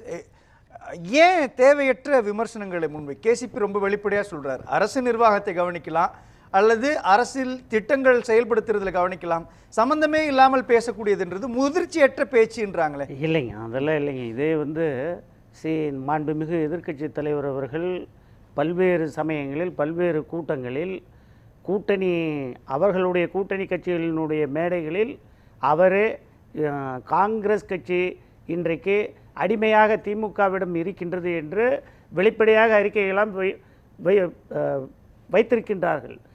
முதல்ல ஏடிஎம்கே பிஜேபி ஏன் போச்சு? அவங்க அலைன்ஸ் பிரேக்கப் ஆனதுக்கு காரணம் என்ன? அவங்க ஒரு 2023 ஹை லெவல் மீட்டிங் போட்டு ஒரு ரிசல்யூஷன் பாஸ் பண்ணி பிரேக்கப் ஆனாங்க. இப்போ மத்திய மைனாரிட்டி பாஜக ஆட்சி நடத்துகின்ற ஆட்சியில் பிரச்சனைகள் ஏடிஎம்கேவோட ஐடி ப்ராப்ளம், இடி problem, CBI problem, GST problem, தொடர்ந்து ஏடிஎம்கேவை 4 உடைச்சாங்க. இன்றைக்கு ஒரு பொதுச் செயலாளர் என்ற பதவிக்காகவே உச்சநீதிமன்றம், உயர்நீதிமன்றம் எல்லாம் ஏறி இறங்கி அங்கே ஒரு சரியான கூட்டத்தை கூட நடத்த முடியாத அளவுக்கு போலீஸ், அதாவது அதிமுக கட்சி தான் தமிழ்நாட்டிலேயே ஜனநாயகமாக அந்த கட்சி அலுவலகம் எல்லாரும் போயிட்டு வரலாம். அதற்கு காவல்துறை ஒரே ஒரு இல்லை. இந்த குழப்பத்திற்கெல்லாம் முழு காரணம் யாருன்னா மத்திய மாநில பாஜக கட்சி தான். ஏன்னா கூட்டணியில அவங்க 2023 செப்டம்பர் 24ஆம் தேதி என்னுடைய கணிப்பு சரியா இருந்துச்சுன்னா 23ஆம் தேதி அந்த ஒரு அறிக்கையை வெளியிடுறாங்க அதிமுக தலைமையகத்திலிருந்து. 2 காரணங்களுக்காக பாஜகவோடு கூட்டணி இல்லை. ஒன்று, பேரறிஞர் அண்ணாவை பற்றியும் மறைந்த முதலமைச்சர் ஜெயலலிதாவை பற்றியும் விமர்சிக்கக்கூடிய ஒன்று. 1 கோடி தொண்டர்களை புண்படுத்தக்கூடிய வகையில் பேசுறாங்க, தொடர்ச்சியா நடந்துக்கிறாங்க பாஜகவினுடைய மாநில தலைமை. அதனால நாங்க விலகுறோம் அப்படின்னு அறிவிச்சிட்டாங்க. தொடர்ச்சியாக பலமுறை அவங்க சொல்லிக்கிட்டு தான் இருக்கிறாங்க பாஜக கூட்டணி இல்லைன்னு. ஆனா ஏன் திரும்ப திரும்ப திமுக கூட்டணியில் இருக்கிறவங்களும் அதிமுகவையும் பாஜகவையும் ஒரே இடத்துல வச்சு பார்த்துக்கிட்டே இருக்கிறீங்க? இதுதான் நான் என்ன சொல்றேன்னா, இப்போ வரலும் ஏடிஎம்கேவுக்கும் பிஜேபிக்கும் தற்காலிக பிரிவு தான் இருக்கே தவிர நிரந்தரமான டைவர்ஸ் இல்லை.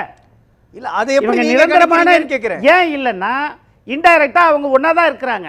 நீங்க சிஏஏ பாருங்க, பார்லிமெண்ட்ல பாஸ் பண்ண வச்சு வெளிநடப்பு பண்ணாங்க. அதெல்லாம் அதே போல கூட்டணிக்கு 370 இல்ல கனகராஜ், அதெல்லாம் கூட்டணியில இல்லைங்க, இருக்கிறப்ப இப்ப கூட பண்ணாங்கன்னு சொல்லலாம். இல்லைங்க, இப்ப கூட ஆனா நீங்க கலை ஒரு டாட் போடுறாரு. கலை சொல்றக்கூடியதுன்னா திமுக நடத்தக்கூடிய விழாக்கள்ல பாஜகவினுடைய தலைவர்கள் பங்கேற்கிறாங்க, அது நாணயம் வெளியீட்டு விழாவிலிருந்து பல விஷயங்களை வந்து அவர் சொல்றாரு. அப்படின்றப்போ இப்படி ஒரு கனெக்ஷனை அதிமுகவுக்கும் பாஜகவுக்கும் அண்மை காலங்களில் பிரிஞ்சதுக்கு அப்புறம் நடந்துச்சா? ஆமாங்க. நீங்க இப்போ விமர்சனம் வந்து நீங்க திமுக காங்கிரஸ் ஆட்சியில் இருக்கும்போது மைனாரிட்டி திமுகன்னு மூச்சுக்கு 300 தடவை சொன்னீங்க. எங்க நீங்க இப்ப சொல்லுங்க, மத்திய மைனாரிட்டி பாஜகன்னு எங்கேயாவது ஒரு ஸ்டேட்மெண்ட் வந்திருக்கா? பாஜகவை எதிர்த்து எங்கேயாவது இந்தியா முழுவதும் பல பிரச்சனைகள் இருக்கு. ஜிஎஸ்டி இருக்கு, ஒக்கி புயலுக்கு கொடுக்கல, வர்தா புயலுக்கு கொடுக்கல, தமிழ்நாடை தொடர்ந்து அவங்க அவமதிக்கிறாங்க. அதை பத்தி எங்கேயாவது ஒரு கண்டன குரல் இருக்கா? மணிப்பூர் கலவரத்தை பத்தி அவங்க பேசியது உண்டா? 370 பத்தி பேசியது உண்டா? இது என்ன புரிதலை காட்டுது? அது வேண்டாங்க, நேற்றுக்கு ஸ்டேட்மெண்ட் எடுங்க. நீங்க பாஜக பொறுப்பாளர் இன்றைக்கு சுதாகர் ரெட்டி அவர்கள் ஒரு ஸ்டேட்மெண்ட் கொடுக்குறாரு. என்ன சொல்றாரு? நீங்க தமிழக பாஜக வந்து யாருமே வந்து கூட்டணியை பத்தி பேசக்கூடாதுன்றாரு. ஏன் சொல்றாரு? நீங்க சொல்லுங்க. இப்ப நீங்க சொல்றீங்கல்ல, தமிழ்நாட்டில் அவசர புயல் அறிக்கை நாயகன் நமது ஆட்டுக்குட்டி அண்ணாமலை அவர்கள் கட்சியினுடைய மாநில தலைவரையோ அல்லது வந்து ஒரு கட்சியினுடைய பிரதிநிதிகளோ இந்த மன்றத்தில் நான் விட்ரா பண்ணிக்கிறேன். சாரி, அவசர புயல், சாரி, அறிக்கை நாயகன் திரும்பவும் வேணாம். அண்ணாமலை அவர்கள் அவங்க உங்களுக்கு இன்றைக்கு விடுப்பில் சென்றிருக்கின்ற பாஜக தலைவர் அவர்கள் இன்றைக்கு இங்க இல்ல. இப்ப அவர் வந்து அது விடுப்பில் போயிட்டு அதுக்கப்புறம் வந்து அவர் பேசின பேச்சு, அதாவது அண்ணா திராவிட முன்னேற்ற கழகம் எப்போ அண்ணாமலை திராவிட முன்னேற்ற கழகமாக மாறுகின்ற சூழல் வந்ததோ அப்போதுதான் மாண்புமிகு எதிர்க்கட்சி தலைவர் அவர்கள் விழித்து கொண்டு கூட்டணியிலிருந்து வெளிவந்து விட்டார். இப்போது வெளிவந்து விட்டாலும் மக்களுக்காக நாங்கள் எல்லாம் எப்படி பார்க்கிறோம் என்றால் எல்லாருக்கும் அந்த சந்தேகம் இருக்கின்றது. அதாவது அதிமுக பாஜக மறைமுகமாக ஒரு நட்பு இருக்கின்றது, நிரந்தர பிரிவு இல்லை அப்படின்னு தான் சொல்றாங்க. இன்றைக்கு அதிமுக நாளா போனதுக்கும் காரணம் அவங்க தான். ஏங்க, ஒரு செக்ரட்டேரியட்ல ரெய்டு நடத்துறாங்க, அதுக்கு காரணமும் பாஜக தான். அதை பத்தி எல்லாம் பேசணும். கேசிபி உங்கள்ட்ட தான் குறுக்கிடுறார். கேசிபி ரொம்ப நேரமா குறுக்கிட்டு, திமுகவும் அதனுடைய கூட்டணி கட்சிகளும் எப்படியாவது அதிமுக கூட பாஜக கொண்டு வந்து கூட்டணி சேர்த்து விட்டுறணும். அப்படி பாஜகவோட அதிமுக கூட்டணி சேர்ந்தால் மட்டும்தான் திமுக கூட்டணி ஜெயிக்க முடியும். அதை இல்லாம பாஜக இல்லாம அதிமுக தனித்து தேர்தல் களம் கண்டால் வெற்றி பெற்று விடும் என்பதை நன்கு உணர்ந்திருக்கிறாங்க. அதை உணர்ந்த காரணத்தினால இவங்க எப்படியாவது வலுக்கட்டாயமா பாஜகவை கொண்டு வந்து அதிமுகவை சேர்த்து விடுற முயற்சியில விட்டா. உதயநிதி நேரம் பிரதம அமைச்சரை போய் பார்த்து, ஏன்னா அவர் போய் பார்த்துட்டு வந்தார்ல உதயநிதி, அதே போல திரு ராஜ்நாத் சிங் அவர்கிட்ட பேசி நீங்க எப்படியாவது பாஜக அதிமுகவோட கூட்டணி வச்சிருங்க, அப்படி நீங்க வச்சீங்கன்னா தான் திமுக திரும்ப ஆட்சிக்கு வர முடியும் என்று இவர்களே பாஜக கூட பேசி பேச்சுவார்த்தையை நடத்தி அதிமுக கூட்டணி பாஜக கூட முடிச்சு வச்சிருவாங்க போல இருக்கு. மீண்டும் பாஜகவோட கூட்டணி வைத்தால் மறைந்த புரட்சி தலைவி அம்மா அவர்களுடைய ஆன்மா ஏற்றுக்கொள்ளாது. அதற்கு எதிரானது அந்த முடிவை அவங்க தொடர்ந்து எடுத்தாங்கன்னா பிஜேபி நீங்க தொடர்ந்து இன்றைக்கு அதிமுக கூட்டணி வச்சுக்கணும்னு நீங்க ஆசைப்பட்டீங்கன்னா நாங்க ஆசைப்படல. அப்படி ஒரு கால் நடந்தா அது சூசைட் தான். கட்சி அதிமுக கட்சி காணாம போயிடும். அததான் நான் சொல்றேன். காப்பாத்துறதுக்கும் பிஜேபியோட கூட்டணி ஏற்படாம இருக்கிறத எங்க வேலை, நாங்க பாத்துக்குவோம். உதயநிதி இந்த அரசாங்கத்துக்கு நல்ல பேர் வாங்குறத பாருங்க. இருங்க, ஒரு மாண்புமிகு துணை முதலமைச்சர் உதயநிதி அவர்கள் இன்றைக்கு ஒரு பொறுப்பான தலைவராக அவர் ஒரு கருத்தை வைக்கின்றார். விமர்சனங்கள் என்பது ஜனநாயக நாட்டில் இயல்பான விஷயம். அதற்காக அவர் இம்மெச்சூர், அவரெல்லாம் எந்த விமர்சனமும் வைக்க கூடாது, எங்க கட்சியை நாங்க பாத்துக்கிறோம் அப்படின்னா நீங்க அதிமுகவில் இருந்து திமுக கூட்டணி கட்சியை பத்தி விமர்சனம் செய்யாமல் இருக்கணும். செய்றீங்கல்ல, அப்ப ஆட்டோமேட்டிக்கா அவங்களும் செய்வாங்கல்ல. 63 நாயன்மாரை போல நாங்க 63 சீட்டு கொடுத்தோம் என்று கலைஞர் அறிவித்த பொழுது மேல CBI raid, enforcement directorate raid அண்ணா அறிவாலயத்துல குட்கா ரைடு வரலையா? குட்கா ரைடு எப்போ வந்தது? போடுறாங்க. குட்கா ரைடு எப்போ பேசலாம். பேங்க் கேஸ் எப்போ வந்தது? சிபிஐ கேஸ் நான் மீண்டு வரேன். ஏங்க செக்ரட்டரியேட் ரைடு எப்போ வந்தது? அதுக்கெல்லாம் பதில் சொல்லுங்க. இல்ல மீண்டு வரேன். ஒரு சின்ன இடைவேளை எடுத்துக்கலாம். இன்றைக்கு கேசிபி நான் வரேன். ஓபிஎஸ் அவர்கள் பிரிந்ததற்கு காரணம் யாரு? இல்ல பேசலாம். கனகராஜ் நான் பேசலாம். அவங்க பாஜகவோடு அனைத்து மாநிலங்களிலும் சிவசேனா கட்சியிலிருந்து ஜேடிஎஸ் கட்சியிலிருந்து அவர்களோடு கூட்டணி வைத்தார். கனகராஜ் நான் வரேன். இருங்க கனகராஜ் இருங்க. இன்றைய கேள்வி நேரம் தொடர்பாக மக்கள் என்ன நினைக்கிறார்கள், மக்களின் தீர்ப்பு என்ன என்பதை அறிந்து கொள்வதற்காக ஒரு கருத்தை எக்ஸ் தளத்தில் முன்வைத்திருந்தோம். 2026 தேர்தல் அதிமுக பாஜக கூட்டணி சாத்தியமா என்கிற இந்த கேள்விக்கு சாத்தியமில்லை, தேர்தல் நேரத்தில் தெரியும் என்ற 3 ஆப்ஷன் கொடுக்கப்பட்டிருக்கிறது. மக்கள் என்ன நினைக்கிறார்கள், மக்களின் தீர்ப்பை இடைவேளைக்கு பிறகு பார்க்கலாம்.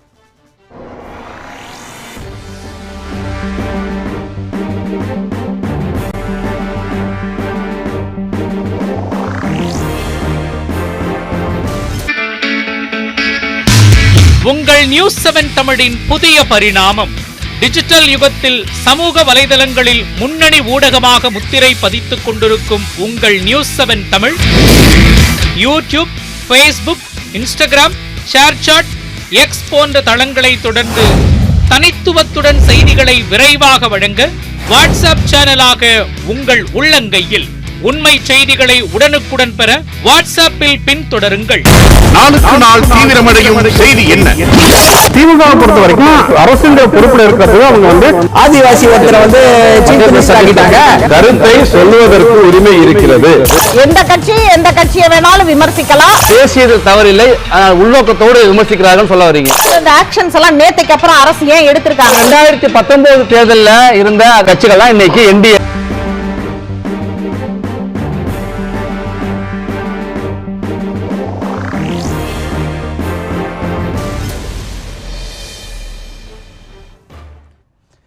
கேள்வி நேரம் நிகழ்ச்சிக்கு மீண்டும் வரவேற்கின்றோம். 2026 தேர்தல் அதிமுக பாஜக கூட்டணி சாத்தியமா என்கிற கேள்வியை எக்ஸ் தளத்தில் முன்வைத்திருந்தோம். மக்களின் தீர்ப்பை பார்க்கலாம். தேர்தல் நேரத்தில் தெரியும் என்று 8% பேரும், சாத்தியம் இல்லை என்று 14% பேரும், சாத்தியம் என்று 14% பேரும், சாத்தியம் இல்லை என்று 78% பேரும் வாக்களித்திருக்கிறார்கள். மக்களின் தீர்ப்பை விருந்தினர்கள் பார்வையிடம் கேட்கலாம். தூத்துக்குடி செல்வம், உங்களுடைய பார்வை என்ன? சாத்தியம் இல்லைன்னு 78% பேர் சொல்லியிருக்கிறாங்க. பாஜக அதிமுக கூட்டணி இனிமே சாத்தியமே இல்லையா? பாரதிய ஜனதா கட்சியை பொறுத்தவரையில் தமிழ்நாட்டில் மிக வலிமையான கட்சியாக இருக்கிறது. நாங்கள் எங்களுடைய தலைமையில் ஒரு வலிமையான கட்சி ஆட்சி அதிகாரத்தை நோக்கி பயணிக்கிற வகையில் எங்கள் கட்சி இருக்கிறது. அதனால நாங்க ஒண்ணு தேர்தல் அதிமுகவினுடைய கதவுகளை ஒன்று தட்டிக்கிட்டு இல்லை.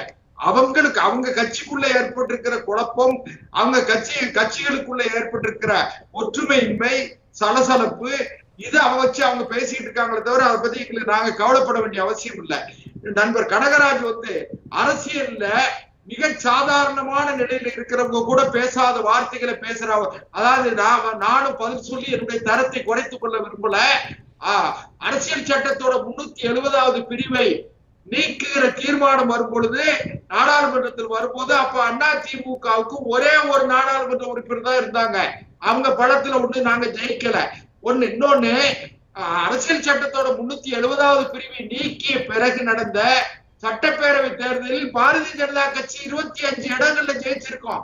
காஷ்மீர்ல, ஜம்மு காஷ்மீர்ல 25 இடம். காங்கிரஸ் எவ்வளவு தெரியுமா? வெறும் 6 இடத்துல ஜெயிச்சிருக்கு. அதனால கறந்த பால் மடிபுகாது, காகித பூ மணக்காது, கருவாடு மீனாகாது. காங்கிரஸ் கட்சி ஒரு காலமும் இந்த மாதிரி இப்படிப்பட்ட வைக்கிறவர்களால ஒரு காலமா ஆட்சி. நன்றி பேராசிரியர் வெங்கடேஷ், நீங்க எப்படி பாக்குறீங்க? இபிஎஸ் எடுத்த முடிவின் அடிப்படையில் தான் அந்த வாக்கு வந்திருக்கு நம்ம பார்க்குறோம். 78%. இது தொடர்ச்சியாக அவருடைய நிலைப்பாடு நான் முதலிலே சொன்னது மாதிரி இது உறுதியான நிலைப்பாடாக இருக்கும் பட்சத்தில் இது தொடரும் அப்படிங்கிறதுல மாற்று கருத்து இல்லை. மீண்டும் இது உதயநிதி வைத்திருக்கிற அந்த விஷயத்தை நான் திருப்பியும் சொல்ல விரும்புகிறேன். அது ஒரு அரசியல் ரீதியிலான விமர்சனமாகத்தான் பார்க்க வேண்டுமே தவிர இது கட்சிகளுக்குள்ளே இருக்கக்கூடிய ஒரு சாதாரண நிகழ்வு. மாறி மாறி விமர்சனங்கள் வைப்பதும் அல்லது அதில் விவாதமாக்குவதும் என்பது இது எளிமையாக நடக்கிற ஒரு விஷயம். அதில் போய் இவ்வளோ தூரம் நம்ம வந்து அதை வந்து இம்பார்ட்டண்ட்டாக எடுத்துக்கிட்டு அதை வந்து ரெப்ளிகேட் பண்ணி அதை ஒரு பெரிய ப்ரொஜெக்ஷன் கொடுக்க வேண்டிய அவசியம் இப்போதைக்கு தேவையில்லைன்னு நான் நினைக்கிறேன்.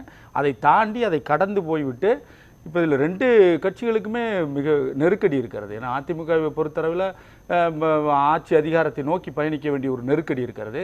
திமுகவை பொறுத்தளவில் பலமான கூட்டணியோ அல்லது என்ன கூட்டணியோ அதை தக்க வைத்துக் கொள்ள வேண்டிய ஒரு பெரிய பொறுப்பும் கடமையும் இருக்குது. நம்ம இதில் போன முறையே சொல்லியிருக்கோம். அப்போ அந்த மாதிரியான ஒரு தருணத்தை நோக்கி பயணிக்கிற போது அதிமுக என்ன மாதிரியான நகர்வுகளை நோக்கி பயணிக்க போகிறது அப்படிங்கிறது ஒரு மிகப்பெரிய எதிர்பார்ப்பு இன்றைக்கு தமிழக அரசியல் களத்தில் இருக்கிறது. அந்த எதிர்பார்ப்பை, அந்த சூழலை அதிமுகவும் நிர்வாகிகளும் இபிஎஸ் போன்ற தலைவர்களும் என்ன மாதிரி தனக்கு சாதகமாக அதை பயன்படுத்தி கொள்ளப் போகிறார்கள் அப்படிங்கிறது தான் இன்றைக்கு ஒரு மிகப்பெரிய கேள்விக்குறியாக விவாத பொருளாக மாறி இருக்கிறதே தவிர மற்றபடி இது அதிமுக இது வலுவான கட்சி இல்லை, வாக்கு வங்கி இல்லை, அப்படிலாம் எதுவுமே கிடையாது. அதுக்குள்ளான வாக்கு வங்கியை யாரும் உடைக்க போகிறதும் இல்லை, தொலைக்க போகிறதும் இல்லை. ஆனால் சில தேர்தல் சார்ந்து எடுத்துக்கப்பட்ட சில அரசியல் முடிவுகள், அரசியல் ரீதியிலான முடிவுகள், அந்த மாதிரியான முடிவுகள் மக்களிடத்தில் என்ன மாதிரியான தாக்கத்தை ஏற்படுத்தி இருக்கிறது அப்படிங்கிறத பொறுத்து தான் அது முடிவாகும். ஒருவேளை இன்னைக்கு நிலைமையில அவர் எடுத்திருக்க முடிவை இந்த வந்திருக்கக்கூடிய உங்க வாக்கு வங்கி அந்த 78% அப்படிங்கிறது உண்மையிலே உறுதிப்படுத்துகிறதுன்னு நான் நினைக்கிறேன். நன்றி. ஸ்ரீதர், உங்களுடைய கருத்து. இந்த 78% இந்த அப்சர்வேஷனை திமுகவும் திமுகவுடைய ஆதரவு கட்சிகளும் தோழமை கட்சிகளும் நன்கு புரிந்து கொண்டு இனிமேலாக தங்களுடைய நிலையை மாற்றிக்கொள்ள வேண்டும் என்று ஒன்று.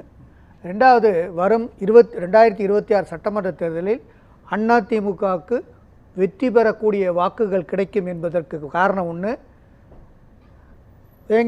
வேங்கவயல் பிரச்சனை, கள்ளக்குறிச்சி பிரச்சனை, ஆசிரியர்கள் பிரச்சனை, யூனியன் விடல், இந்த வாரம் யூனியன் விடலில் மருத்துவத்துறையினுடைய இயலாமை, டெஃபிஷியன்சிலாம் டீட்டெயிலாக அந்த யூனியன் விடல் இருக்குது, அந்த பிரச்சனை, அப்புறம் நடத்துனர்கள் பிரச்சனை, இப்படி பல்வேறு பிரச்சனை. இந்த பல்வேறு செக்ஷனுடைய தொழிலாளர்களும் ஊழியர்களும் அரசு ஊழியர்களும் திமுகவுக்கு வாக்களித்த வாக்குகள் இப்பொழுது வருகிற 2026 சட்டமன்ற தேர்தலில் அவர்களுடைய வாக்கு அனைத்தும் அதிமுக விழப்போகிறது. நடுநிலையாளர்கள் மைனாரிட்டி வாக்குகளும் அதிமுக விழப்போகிறது. அதற்கு மேலாக விஜய் கட்சி ஆரம்பித்ததனால் இளைஞர்கள் பெண்களுடைய வாக்குகள் பெருவாரியானது விஜய் பக்கம் போகப் போகிறது. ஆகவே எதிர்கட்சியுடைய எதிரணியில் உள்ள திமுக அதன் தோழமை கட்சியுடைய வாக்குகள் கணிசமாக இப்படி விலகுவதால் அதிமுக 2026 சட்டமன்ற தேர்தலில் ஆட்சி அமைக்கும் என்பதுதான் என்னுடைய கருத்து. நன்றி. கலை, உங்களுடைய இறுதிப்பார். இங்கே பேசின திமுக இதில் காங்கிரஸ் பிரமுகரும் இந்த பாஜக பிரமுகரும் என்ன சொன்னாங்கன்னா ஒரே கருத்து, அவங்க உடன்படுறாங்க. அதிமுக உடைந்து விட்டது, நாளாக சுக்கு நூறாக உடைந்து விட்டது, அது பலவீனமாகி விட்டதுன்னு திரும்ப திரும்ப பேசுகிறாங்க. ஆக்சுவலாக உச்சநீதிமன்றமும் தேர்தல் ஆணையமும் அதிமுகவை அங்கீகரித்து விட்டது. அதிலிருந்து சில பேர் வெளியேற்றப்பட்டிருக்கிறார்கள், அவ்வளவுதான். இதை வைத்து கொண்டு இந்த கட்சி உடைந்து விட்டது அப்படின்னு பேசிட்டு ஒரே கருத்தில் திமுகவும் பாஜகவும் அந்த ஒரு புள்ளியில் இணைகிறாங்க. ஆனால் உண்மை என்னென்னா, நான் நினைக்கிறேன் இவர் விஜய் அந்த கூட்டணி ஆட்சி என்று சொன்ன பிற அந்த அஸ்திரத்தை போட்ட பிறகு திமுகவும் பாஜகவும் கலகலத்து போய்விட்டன. பாஜக இருக்கிற ஒரு கட்சி பாமக கூட்டணி ஆட்சியில் பங்கு பேசிட்டு இருக்கிறாங்க. திமுகவில் 2 கட்சி பேசிட்டு இருக்கிறாங்க. சமீபத்தில் 72 மாவட்டங்கள் அடைய நிர்வாகிகளை கொண்ட கூட்டத்தை காங்கிரஸ் கட்சி கூட்டுச்சு. 72 மாவட்டத்தை வந்தவங்க எல்லாரும் ஒன்றா எந்திரிச்சு கோரஸா ஆட்சியில் பங்கு கொடுத்தால் மட்டுமே கூட்டணி என்பதை வலியுறுத்தினார்கள். இது மத்திய தலைமை தான் முடிவெடுக்கும் சொல்லி செல்வ பெருந்தேவ் சொன்னப்போ மத்திய தலைமை முடிவுக்கு நாங்கள் கட்டுப்பட மாட்டோம் சொன்னாங்க. ஆக அப்படிப்பட்ட ஒரு முடிவு எடுக்கப்பட்டால் அந்த காங்கிரஸ் உடையும், திரும்ப ஒரு பாமக இது என்னது தமாக உருவாகும், இன்னொரு தமாக உருவாகும். இது விடுதலை சிறுத்தைகளில் 2 பேர் அணிகள் இருக்காங்க. அதிகாரத்தில் பங்கு கொடுத்தா மட்டும் போகணும், இல்லாட்டி போகக்கூடாது, இல்லைனாலும் போகலான்னு ஒரு அணி. இந்த 2 அணியையும் திருமா தன் மூலமாகவும் தன் மனசாட்சி மூலமாகவும் திருப்திப்படுத்தி கொண்டே இருக்கிறார். ஆமாம், அதை வச்சு. ஏன்னா இதில் அடுத்து என்ன நடக்குதுன்னா, திமுகவில் உதயநிதிக்கு திடீரென்று இந்த அளவுக்கு பதவி உயர்வு கொடுக்கப்பட்டதை அங்கே இருங்க கனிமொழியுடைய தாயார் விரும்பல. அவங்க என்ன சொல்கிறாங்க, என் மக ஜெயிலுக்கு போனான், 1 வருஷம் ஜெயிலில் இருந்தா, எவ்வளோ தியாகம் செஞ்சா, அவன் கலைஞருடைய பொண்ணு இல்லையா, அவளுக்கு கொடுக்காம நேற்று ஒரு பையனுக்கு கொடுத்தாங்கன்னு சொல்லி அவங்க ஆதங்கப்படுறாங்க. செய்திகள் கசிந்து கொண்டிருக்கின்றன. அதன் விளைவாக கனிமொழி அவர்கள் கதிமுக என்ற ஒரு கட்சியை ஆரம்பிப்பதற்கான முனைப்பில் ஈடுபட்டிருக்காரு. அதை கதிமுக கலைஞர் திமுக பேசலாம். அதுக்கு மதுரை மாவீரன் அழகிரியுடைய ஆதரவு இருக்குன்னு சொல்லப்படுது. இதெல்லாம் நீங்க உங்க you said your house in order. பேசலாம். கனகராஜ் கரெக்டாக தான் வச்சிருக்கோம். நாங்கள் பதில் சொல்லிடுறோம். இறுதி கருத்தா, அதாவது எங்களை பொறுத்தவரையில் திமுகவோடு காங்கிரஸ் இருப்பது கொள்கைக்கான கூட்டணி. கொள்கை, எங்களுடைய கொள்கை என்னன்னா, ஜனநாயகத்தை காக்க வேண்டும், அரசியல் சாசன சட்டத்தை காப்பாற்ற வேண்டும். அந்த அரசியல் சாசன சட்டத்தை யார் காப்பாற்றுகிறார்களோ, அதாவது கொள்கைகளை, மதவாத கொள்கைகளை எதிராக யார் நிற்கின்றார்களோ, அந்த மதவாத ஆட்சியை எதிராக யார் நிற்கின்றார்களோ, பாசிச ஆட்சியை, மத்திய மைனாரிட்டி பாஜக ஆட்சியை யாரெல்லாம் எதிர்க்கின்றார்களோ, அந்த ஒத்த கருத்துடைய அனைத்து கட்சிகளோடும் காங்கிரஸ் கட்சி தோழமையாக இருக்கும். இருந்தாலும் நாம் என்ன பதில் சொல்கிறோம்? இல்ல இறுதி கருத்தாக, வருகின்ற சட்டமன்ற தேர்தலில் மீண்டும், அதாவது இங்க சிறு சிறு விஷயங்கள் இருந்தாலும் திமுக காங்கிரஸ் கூட்டணி வெற்றி பெறும், ஆட்சி அமைக்கும், அது உறுதி. நன்றி. மாண்புமிகு முதலமைச்சர் நல்லாட்சி தருகிறார். காங்கிரஸ் கட்சி 64 ஆண்டு காலம் பண்டிதர் ஜவஹர்லால் நேரு அவர்கள் இந்திய நாட்டை பொருளாதாரத்தில் இருந்து மீட்டெடுத்து ஜனநாயகத்தை மீட்டெடுத்தவர். பசுமை புரட்சி, வெண்மை புரட்சி அன்னை இந்திரா காந்தி கொடுத்தவர். அருமை தலைவர் ராஜீவ்காந்தி அவர்கள் இன்றைக்கு தொலைத்தொடர்பு துறை, பஞ்சாயத்து ராஜ், 18 வயது உடையவர்களுக்கு ஓட்டு, இத்தனையும் நாங்கள் செஞ்சிருக்கிறோம். இதையெல்லாம் பதிலா மத்திய மைனாரிட்டி பாஜக ஆட்சியினுடைய இன்றைக்கு குரலாக பேசி வருகின்ற தூத்துக்குடி செல்வம் சகோதரர் அவர்களுக்கு நான் பதிலாக தெரிவித்துக் கொள்கிறேன். நன்றி கனகராஜ். கேசி பழனிசாமி, உங்களுடைய இறுதி கருத்து. இல்ல, அதாவது அந்த பொதுமக்களது வாக்குன்னு பார்த்தீங்கன்னா, நம்ம இந்த பேசுற விவாதத்தினுடைய தலைப்பை ஒட்டி பாஜக அதிமுக கூட்டணி சாத்தியம் இல்லை என்பது 78% வாக்களித்திருக்கிறாங்க. நிச்சயமா பாஜக அதிமுக கூட்டணி என்பது ஏற்படுவதற்கு வாய்ப்பே இல்லை.